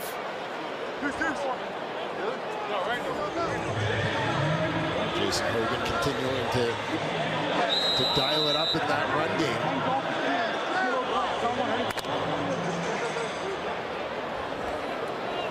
On that midfield stripe, Oliveira lines up in the backfield. Now they empty it out. Strevler, quarterback draw. One-on-one, and a nice play made that time Cameron Casey, who's got a pair of sacks here tonight, loses his bucket in the process. It is a big man coming downhill, and Chris Strevler, all 6'2", 222 at quarterback. Knowing the play call that they've got, they use motion, empty out the backfield. That takes one of the linebackers, Winton McManus, kind of out of the middle of things, trying to open it up a little bit for Chris Strevler here. Nice play by Casey. Kind of fall off the edge and come make that play. As Terry Wilson takes a snap on 3rd and short. Just gets enough. Slide his way off the side of the pile. And another Winnipeg Blue Bombers first down.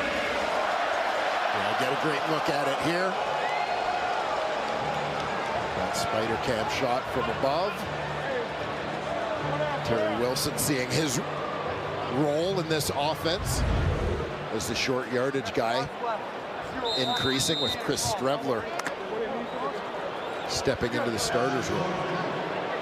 So Winnipeg with the 10-point advantage, almost untouchable when leading early, owning a 58-9 record since 2017 when they are ahead. Now this one back shoulder on Jarrett Stearns, makes the grab, spins backwards. High effort play that time, earns probably 8 more yards than it should have originally had. Yeah, you hear the Winnipeg Blue Bombers as, you know, both players and coaches alike within the organization get to know Jarrett Stearns, who came over after a couple seasons with Saskatchewan, signs with Winnipeg as a free agent. And the words that sort of sum him up, a pro's pro, is the way he was described by both quarterback Chris Strevler and head coach Mike O'Shea. Like, just a guy who does everything right in terms of his preparation, in terms of taking care of himself, in terms of making adjustments on the field. Just a real student of the game, understands that. You know, and Mike O'Shea explained to us, you don't necessarily know sort of the details about a guy when you sign him, when you haven't had him in the building, etc. But he said when you watch Jarrett Stearns on film, you could see his football IQ showed through. You know, just in terms of how he knew just the nuances of running certain routes against given coverages and making adjustments on plays on the fly and so on. Jarrett Martin makes his way to the sideline. Yeah, the thing I loved about Mike O'Shea's comment on Jarrett Stearns was high IQ. One of those guys you just don't really understand the value of until you get him in the building. And then he referenced kind of like Willie Jefferson's leadership. Yes. Because he said, well, like, we knew Willie was a great defensive end, sacks and knockdowns and we didn't know he was this guy until we got him. We went, oh, like we got something really special here, and that's kind of how they feel about Stearns. But hey, Osh, don't tell too many people that free agency is a heck of a thing in the CFL, okay? Somebody else might want that in the building. Is on 2nd down and 1. Plunging forward into the middle of the pile, another Bombers first down. The intangibles go a long, long way.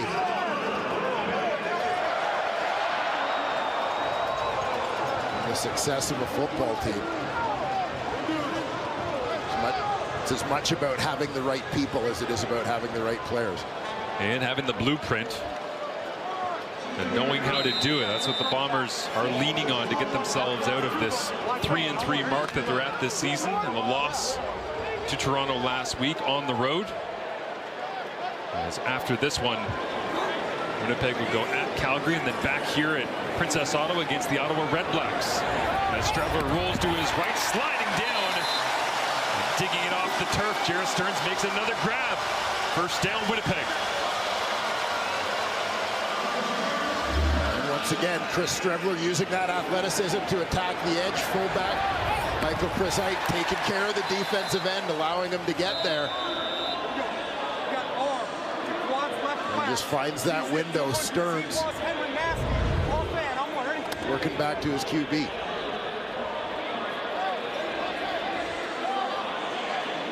Getting on the edge of where Toronto might send a little bit of pressure. As this time they will, and Strevler trying to beat the edge, can't get away, wrapped up and thrown down. What can Cameron Judge do?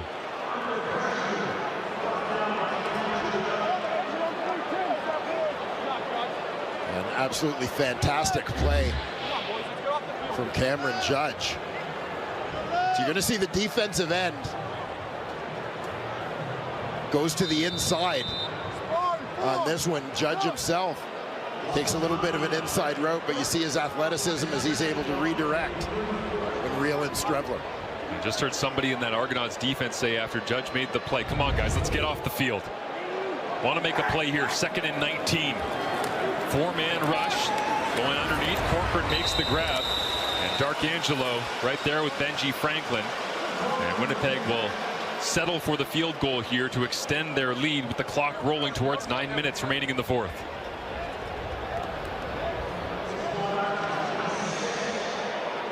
Take a little time off the clock, get some points on the board. Call it a successful drive here for the Winnipeg Blue Bombers in the second half. Winnipeg averaging 8 points per second half over their 3-game losing streak since beginning the season 3-0. A difficult stretch, home and home against Calgary, a loss to Toronto. They are only 0-1 against the East. This is their 7th game. They've only played against 4 different opponents, but looking to make home field here in Winnipeg a fortress difficult to attack. A couple of years for the Winnipeg Blue Bombers when it comes to Grey Cup success at the end of the year. But when you think about the successes, this man comes to mind. Jackson Jeffcoat, 38 sacks in his time working opposite Willie Jefferson for much of that. And great to see Jackson back in the house here this evening as he is one of the Bombers that got to raise the cup, hanging out, having some fun, and enjoying the hospitality of all things blue and gold tonight. Yeah, terrific run with the Bombers. As you mentioned, he and Willie Jefferson kind of became that dynamic duo on the defensive line. Inspiring the pass rush here is one-on-one, and the catch radius undeniable from DeMonte Coxie. Fighting off Trey Vavel that time, who, despite all of his special teams prowess, still has to deal with the range of 86.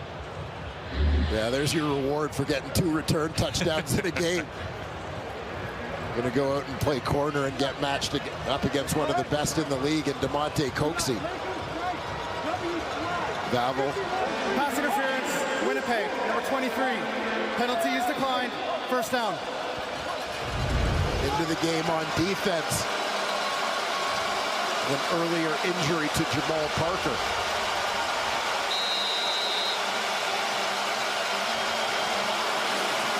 Arbuckle, he drop steps up in the pocket, looks downfield, throws it down the seam, caught!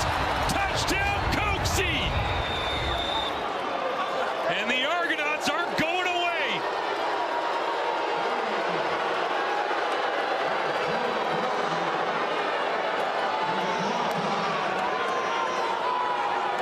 Well, if in doubt, when you're the Toronto Argonauts and Nick Arbuckle, throw it as far as you can in the general vicinity of number 86.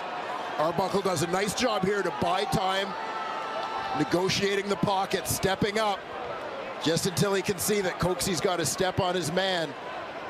Playing him a couple of snaps to the field. He's matched up against Vavel, who doesn't have a lot of reps at defensive back here in the Canadian Football League. So a tough matchup. Coxie takes advantage.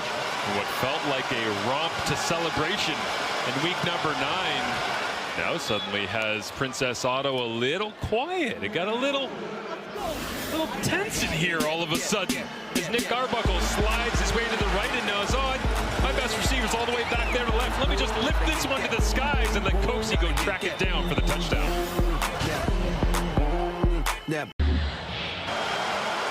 Nick Arbuckle, sensing pressure, steps up, delivering a couple of strikes to DeMonte Coxie. Again, getting Coxie matched up out on that wide side of the field. Against Vavel, substitution into the secondary. He's already put in some work on special teams here tonight. Another moonshot kick. This one's up for grabs, rolling along the turf on the ground. And did the Argonauts jump on top? It is Toronto football. Jonathan Edward looks like he's the one who got on top as Liram Hairolahu steals a possession for the Argonauts. They kicked it towards Shane Gauthier again, Dwayne, and he left the football alone. first kickoff of the game. Remember the confusion for Cooley, the backup running back, Quinton Cooley, in handling the football. Yep. And there was the ball. Well, here it lands in front of him. He's got to understand he's got to come forward and get that right away. On the kickoff, it's a live ball. He who hesitates is lost. Well, Cooley certainly has been a couple of times tonight. Anytime it's not near Vavel, Winnipeg special teams are in trouble. When it's near him, it's gone the other way for 6 twice. As DeMonte Coxey right now, a career-high 178 receiving yards, 323 in the last 2 games alone against Winnipeg. Well, and that's back-to-back games in which he has set a new career high. Yep. Just keeps pushing the bar higher and higher as the Winnipeg crowd gets into this one. Trying to fight for their team, the 9th straight sellout. Argonauts staging a comeback, down 6. And on 2nd and 10, Arbuckle with all day to throw and puts it into the waiting arms of Jones. Tony Jones steals back the possession that the Argonauts special teams had earned on their own. Arbuckle pats the football, lets it out of his hands, and starts running to cover. He knew Jones was all over him. The man of the moment, Tony Jones. There he is, the middle linebacker for the Winnipeg Blue Bombers. Watch the job he does here, just being patient and sorting out the routes around him. He sees Dave Ungerer coming across the field, picks him up, tracks him, and just cuts underneath. Nick Arbuckle thinks he's got an open receiver. Doesn't anticipate that the middle linebacker is going to come with him. Terrific effort, great extension there to make a play for Tony Jones. Great pickup for the Bombers last season. Filled in for Adam Bighill at middle linebacker and has made that spot his own. Absolutely, as the Bombers offense begins with an inside handoff. Minimal gain that time. I think the reason that's going to hurt more than anything, and we know Toronto's going to get plenty of opportunities here down the stretch to try and take the lead back, but for Argonauts fans at home watching that one, you're going, oh, there's so much room out to the sideline. Just throw it to the moon and lead him out to the sideline and see if it comes down. Spoken like a former quarterback, my friend.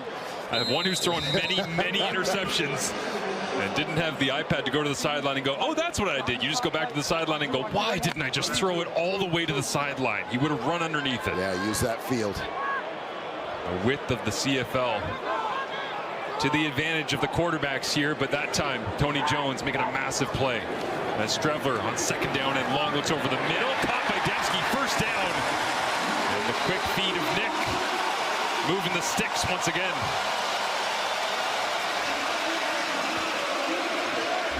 Chris Strevler, a guy who throughout his career has perhaps stood out more for his running ability than his passing ability, but he's thrown some clutch strikes in this ball game, most recently that one to Nick Dembski, and good to see Dembski back in the game after being shaken up a little earlier.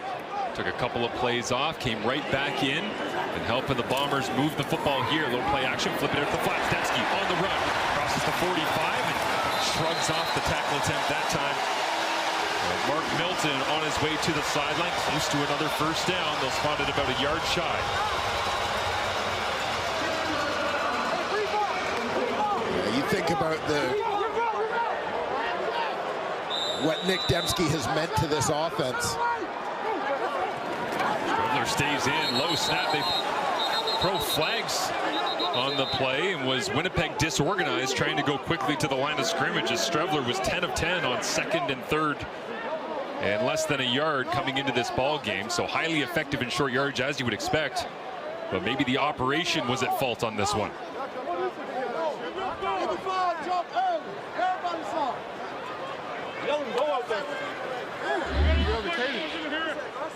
Keep an eye here on the left guard, Gabe Wallace. Procedure, Winnipeg, number 61. 5-yard penalty. It remains 2nd down. And keep your eye on the football there. You can just see it on the other side of the right leg of Wynton McManus. A little twitch of the football by the center, Chris Kolinkowski. A little indecision across the board that time, trying to move quickly to the line of scrimmage. So instead of second and less than a yard, it's 2nd and 5. 5 minutes remaining, leading by 6. Argos rush 4.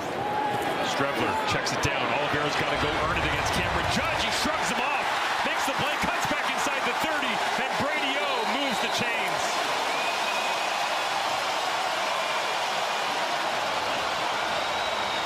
One of the things that has stood out in the second half of this football game, as it has become increasingly close, increasingly competitive, has been both of these teams. You look at the guys they go to when they need a big play. Yep. DeMonte Coxey has been the go-to guy for the Toronto Argonauts, having himself a monster night here for the Winnipeg Blue Bombers. You saw the profile on them earlier in this ball game. The hometown heroes, Nick Dembski and Brady Oliveira, front and center. Flag came up at the end of the play here. Justin McInnes has After the call. the play was over, there's 2 fouls. You have unnecessary roughness, Winnipeg, number 53. Face mask, Toronto, number 94. Those penalties will offset. It'll be first down. Neufeld and Andrew Chatfield getting after it. I also saw Ryan Dinwiddie running onto the field. Looked like he was asking for whether or not there wasn't holding, maybe against Jarrah Stearns down the field, but there's 94 and 53 at the end of the play. Yeah, keep an eye. There's 53, Pat Neufeld. Chasing the pile. Yeah, get off my running back. Chatfield takes exception, grabs the face mask. They both feel shame, and it's 1st and 10. Snap comes up to Strevler. Will sneak Dembski back into the flats. Makes another man miss, and somehow Dembski and Oliveira just keep finding ways to break tackles in the open field and earn extra yardage after the catch. High percentage plays and rely on some of your other guys. Timeout, Toronto.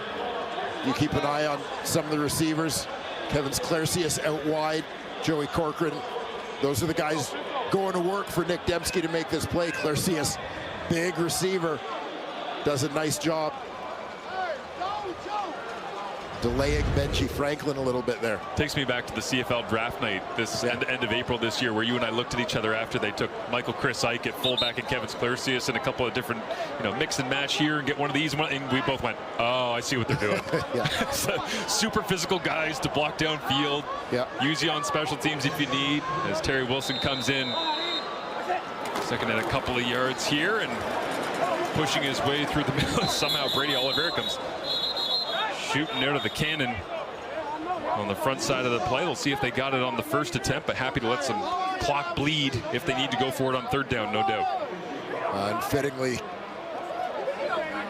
Sklercius and Chris Ike back-to-back picks in that draft at 13 and 14 for Winnipeg in 2024. Chris Ike setting up on the left-hand side here as Terry Wilson plunged his way forward. Chatfield ripping away. Wynton McManus trying to get the football out as well, but Wilson secures the rock, gains a yard, but needs another.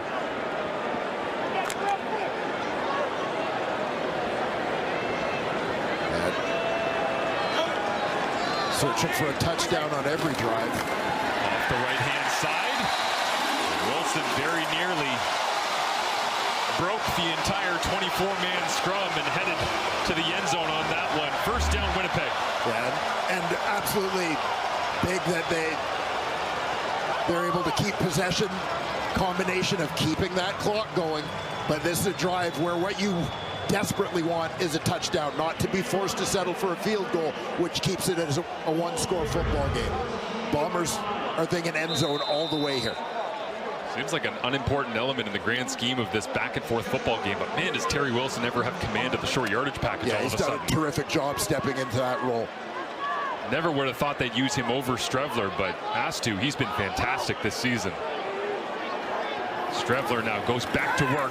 Little pump on the outside, looking for a slant. Go to Tavares McFadden! That's not the man you want to go after. Number throws his third as we hit the 3-minute warning.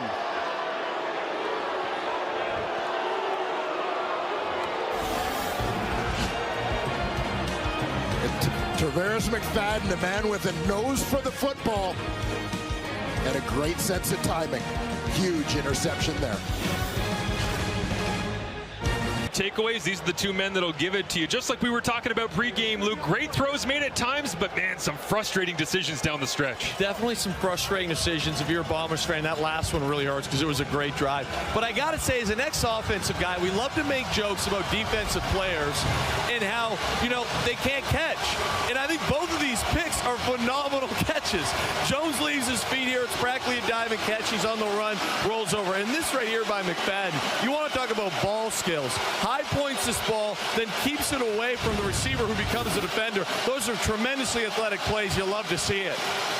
As Arbuckle has this one tipped up at the line of scrimmage. But you're right, Luke. I mean, we always say, well, these guys can't make plays, but to be able to go and get it down in crunch time, that is the stuff that can win you a game at this point. It definitely is. And right now, I got to be honest, the electricity in this building and the way the Bombers defense is playing and coming downhill, I wish I had a jersey on right now. It's electric down here. I'm having the time of my life. I was going to say, you wish you could chip Willie J in the fourth quarter? I don't know about that.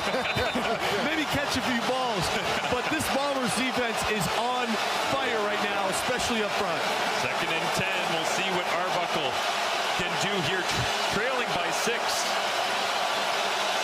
Got to start to push the football down the field. Can they find DeMonte Coxey? As over the middle, knocked down once again.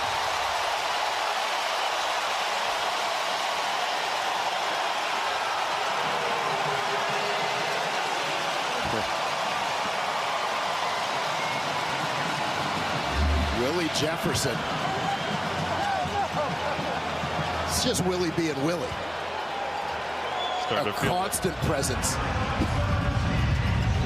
in the face of Nick Arbuckle. Just when you think you've got a throwing lane, number 5 throws up one of those big mitts. Toronto punts it away with Haggerty. Starting to feel like Grey Cup 2024, really. Just game changer. Can't get away from him. Inevitable. Got a variety of talents. And you can tell he's happy to be home here in Winnipeg. Yeah, far right side of your screen is Willie Jefferson. And uses that reach to get the tackle's hands off. Great separation and bat that one down.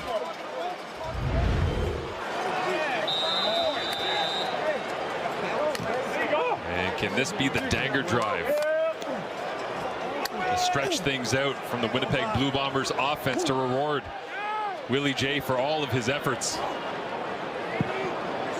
Toronto's got to think it's going to be a quick run game, but instead they'll flip it out. And the extension of the running game, that time Bratton comes downhill on Jareth Stearns. Solid pickup. Clock continues to roll. And clock management being the key here for the Winnipeg Blue Bombers. Don't even give the Argos a chance to get back in it. Big 7-3 Sam, Z-Moon and Cannon Pump. I want her to 46. Keep an eye on that play clock. Yeah, play clock at 10 seconds. I was about to say they're rather casual getting out of the huddle, just managing it at this point. And Strevler, quick run fake, looks down the field. Now thinks about getting out of the pocket, runs right into the waiting arms of Anthony Lanier on 2nd and 4. So the Toronto Argonauts will get the football back here. 2 minutes remaining, single score game.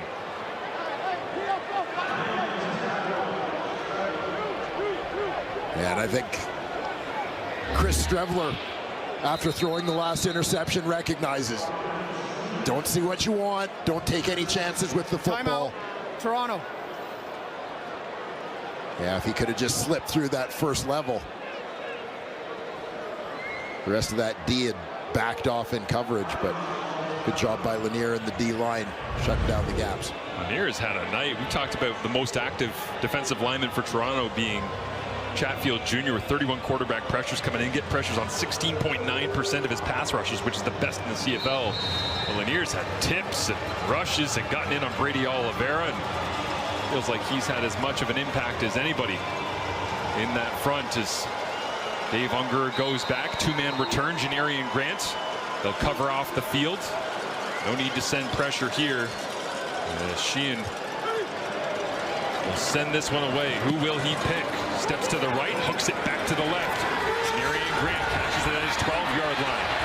Cuts across the 20. Oh, thought he had a little bit of space for a second there. As we see the way this game has unfolded, it has been a fun one in the Peg. 17-6 in that second quarter, and Winnipeg was in control after a 13-point first half. It was 31-13, but all of a sudden, Toronto starts gaining a little bit of momentum in that third quarter, but they're up against this. The home crowd in Winnipeg, and that man right there, who undoubtedly will get his hands up in the way of anything. Nick Arbuckle wants to send down the field. DeMonte Coxey is at the bottom of your screen. Another career high in receiving yards tonight, breaking last week's new career high. Arbuckle pressure on and throws this one. A difficult contested catch attempt from Tavares Daniels. And right off that hash, it falls incomplete, 2nd and 10. Dietrich Nichols supplying the coverage. As Daniels works towards the middle, Arbuckle. Again, with Willie Jefferson in his face as he attempts to deliver that one. And in comes the crowd on 2nd and 10.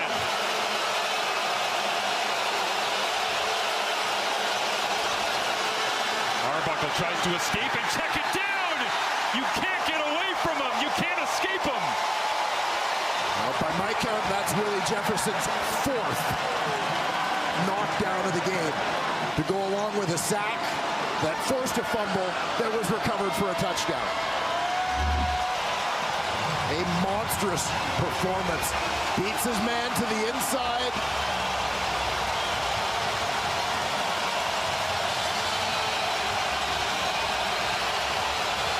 And this is baptism by fire.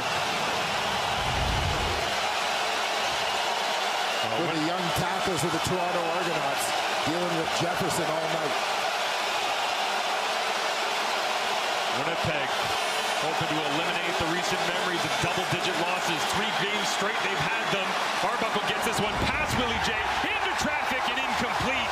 Knocked away. Tony Jones there in coverage alongside Trent Vavel, who's got 2 return touchdowns here tonight.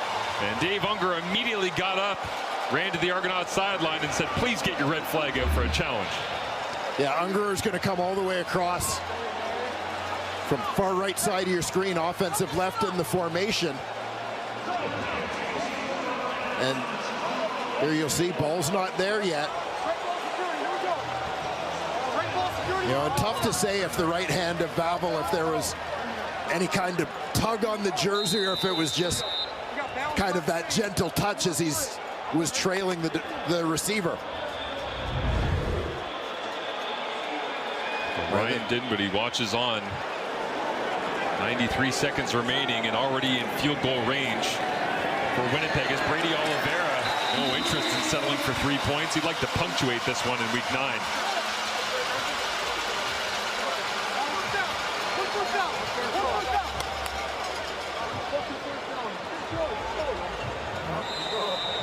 You look at the Winnipeg Blue Bombers in their effort tonight, their leaders have led. You think about some of the guys who have been here the longest and played big roles, the likes of Willie Jefferson, Brady Oliveira, Nick Dembski. Fake the end around here, handoff inside. Isaac Darkangelo, first contact for the Argonauts defense. Quentin McManus continues to play hard right to the very bitter end. You know, and certainly when you look at the Winnipeg Blue Bombers, you think about Mike O'Shea's background, a guy who was a star as a linebacker in the Canadian Football League, but even as a starter, played a lot of special teams. It was something that was always important to him. Started his coaching career as a special teams coordinator. So it's something that's always been near and dear, emphasized by him. Mike Miller is now the special teams coordinator.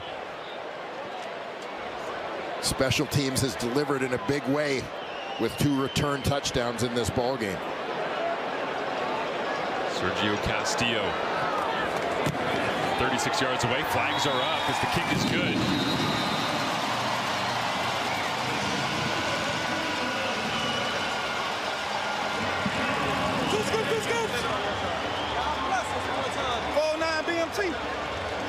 And do Winnipeg line up incorrectly here? As the replay official back at the CFL Replay Center is Dave Foxcroft tonight, looking things over, communicating with Justin McInnes, the referee, and as you said, the execution paramount on special teams for Mike Miller and Mike O'Shea. Illegal formation for only 6 players on the line of scrimmage against Winnipeg. 5-yard penalty will replete the the field goal. So well within range, and Miller talking to Willie Jefferson there and hoping that Castillo just casually knocks this one through once again and creates a 2-score game with 42 seconds. Just to clarify, always offensively have to have 7 players on the line of scrimmage.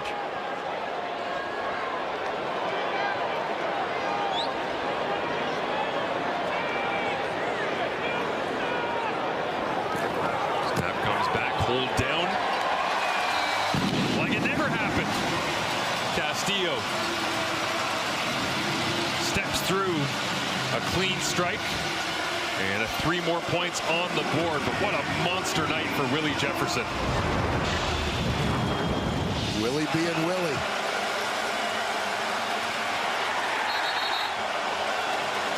Gets the knockdown there, follows it up.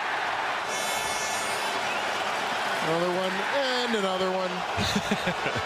Well, it just comes to mind as I say that Willie had a monster night, Dwayne, that if there's ever a CFL Space Jam spinoff, this has got to be one of the Monstars, no? No question. Man, I feel like this was a game that Willie Jefferson needed to have for Willie, too. You know, had been held to 1 sack on the season so far. But just to reassert himself, so to speak. And he has done that in a big way. I found it interesting talking to him last week. I don't think a lot of people understand kind of the unknown analytical mind of Willie Jefferson. Yeah. They just see the big athlete and go, well, he just runs after the quarterback, and that's how he wins. Yeah. If anybody out there listening to this has a chance to sit down one day and actually really pick the mind of Willie Jefferson, you will be blown away by the way that he approaches the game and has for a long time. Janarian Grant turns this kickoff out to the 35-yard line, pushed out of bounds into the Toronto bench. Some pushing and shoving on the way out towards the other side of the field. And out comes Nick Arbuckle with 30 seconds remaining and a valiant attempt to come back, but that Tony Jones interception really feels like it killed what they had moving forward.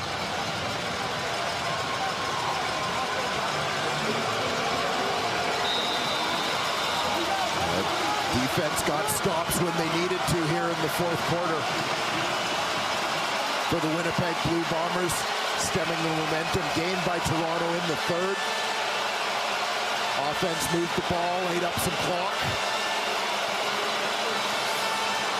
And Arbuckle thought about checking it down. Instead, he'll throw it as high and as far as he can as Coxie picks it up, drops it down away from the defender. No flags down.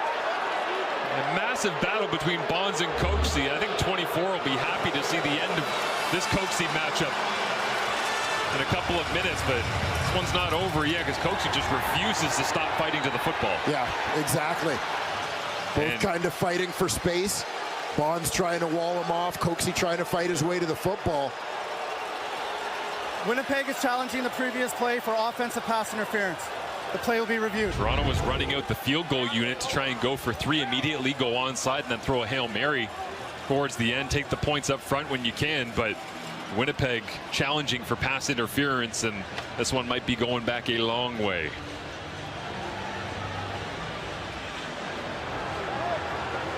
Looked like a little bit of maybe what we'll call physicality from each of the two players on this play.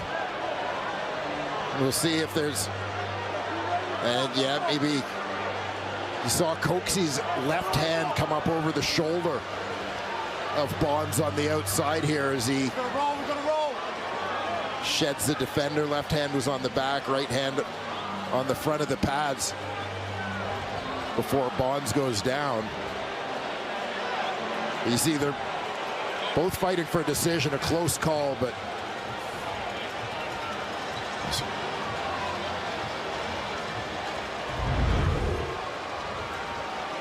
after review by the replay center, we have offensive pass interference. Toronto, number 86. It's a 10-yard penalty, and we will repeat first down.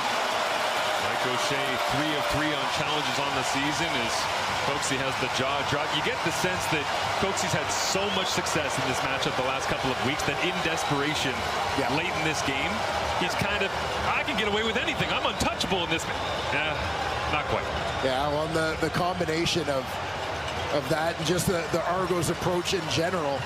You know, you think about Britt's hit earlier about the Argos viewing Coxey as not a 50-50 ball guy, but a 70-30 ball guy that you're willing to take your chances, just putting the ball up and letting him fight for it. And you know, sometimes he's going to come down with the catch, sometimes they're going to be forced to take a defensive PI call, and sometimes you're going to get what you just got.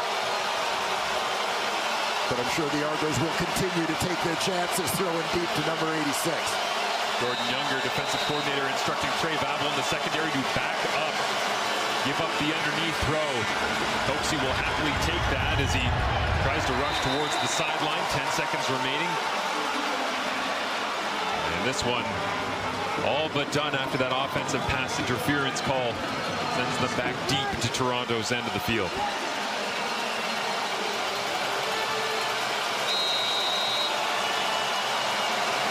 Linebackers are 25 yards off. Secondary another 10 yards beyond that. Morris Daniels pads the stats at the end of the night, but you hear the cheers from the 9th straight sellout. And Willie Jefferson in conversation with the man he harassed relentlessly all night long as John Boss, a tough night dealing with these defensive ends. And a lot of love between Arbuckle and Willie J, but a tough result for the Argonauts. Will likely, on the trip home, believe that they deserved a little bit better in this one. Yeah, terrific battle. The Argos dug their way out of a big hole in the second half of this one to make a game of it. But the Winnipeg Blue Bombers made the plays they needed to down the stretch to hold off the charge.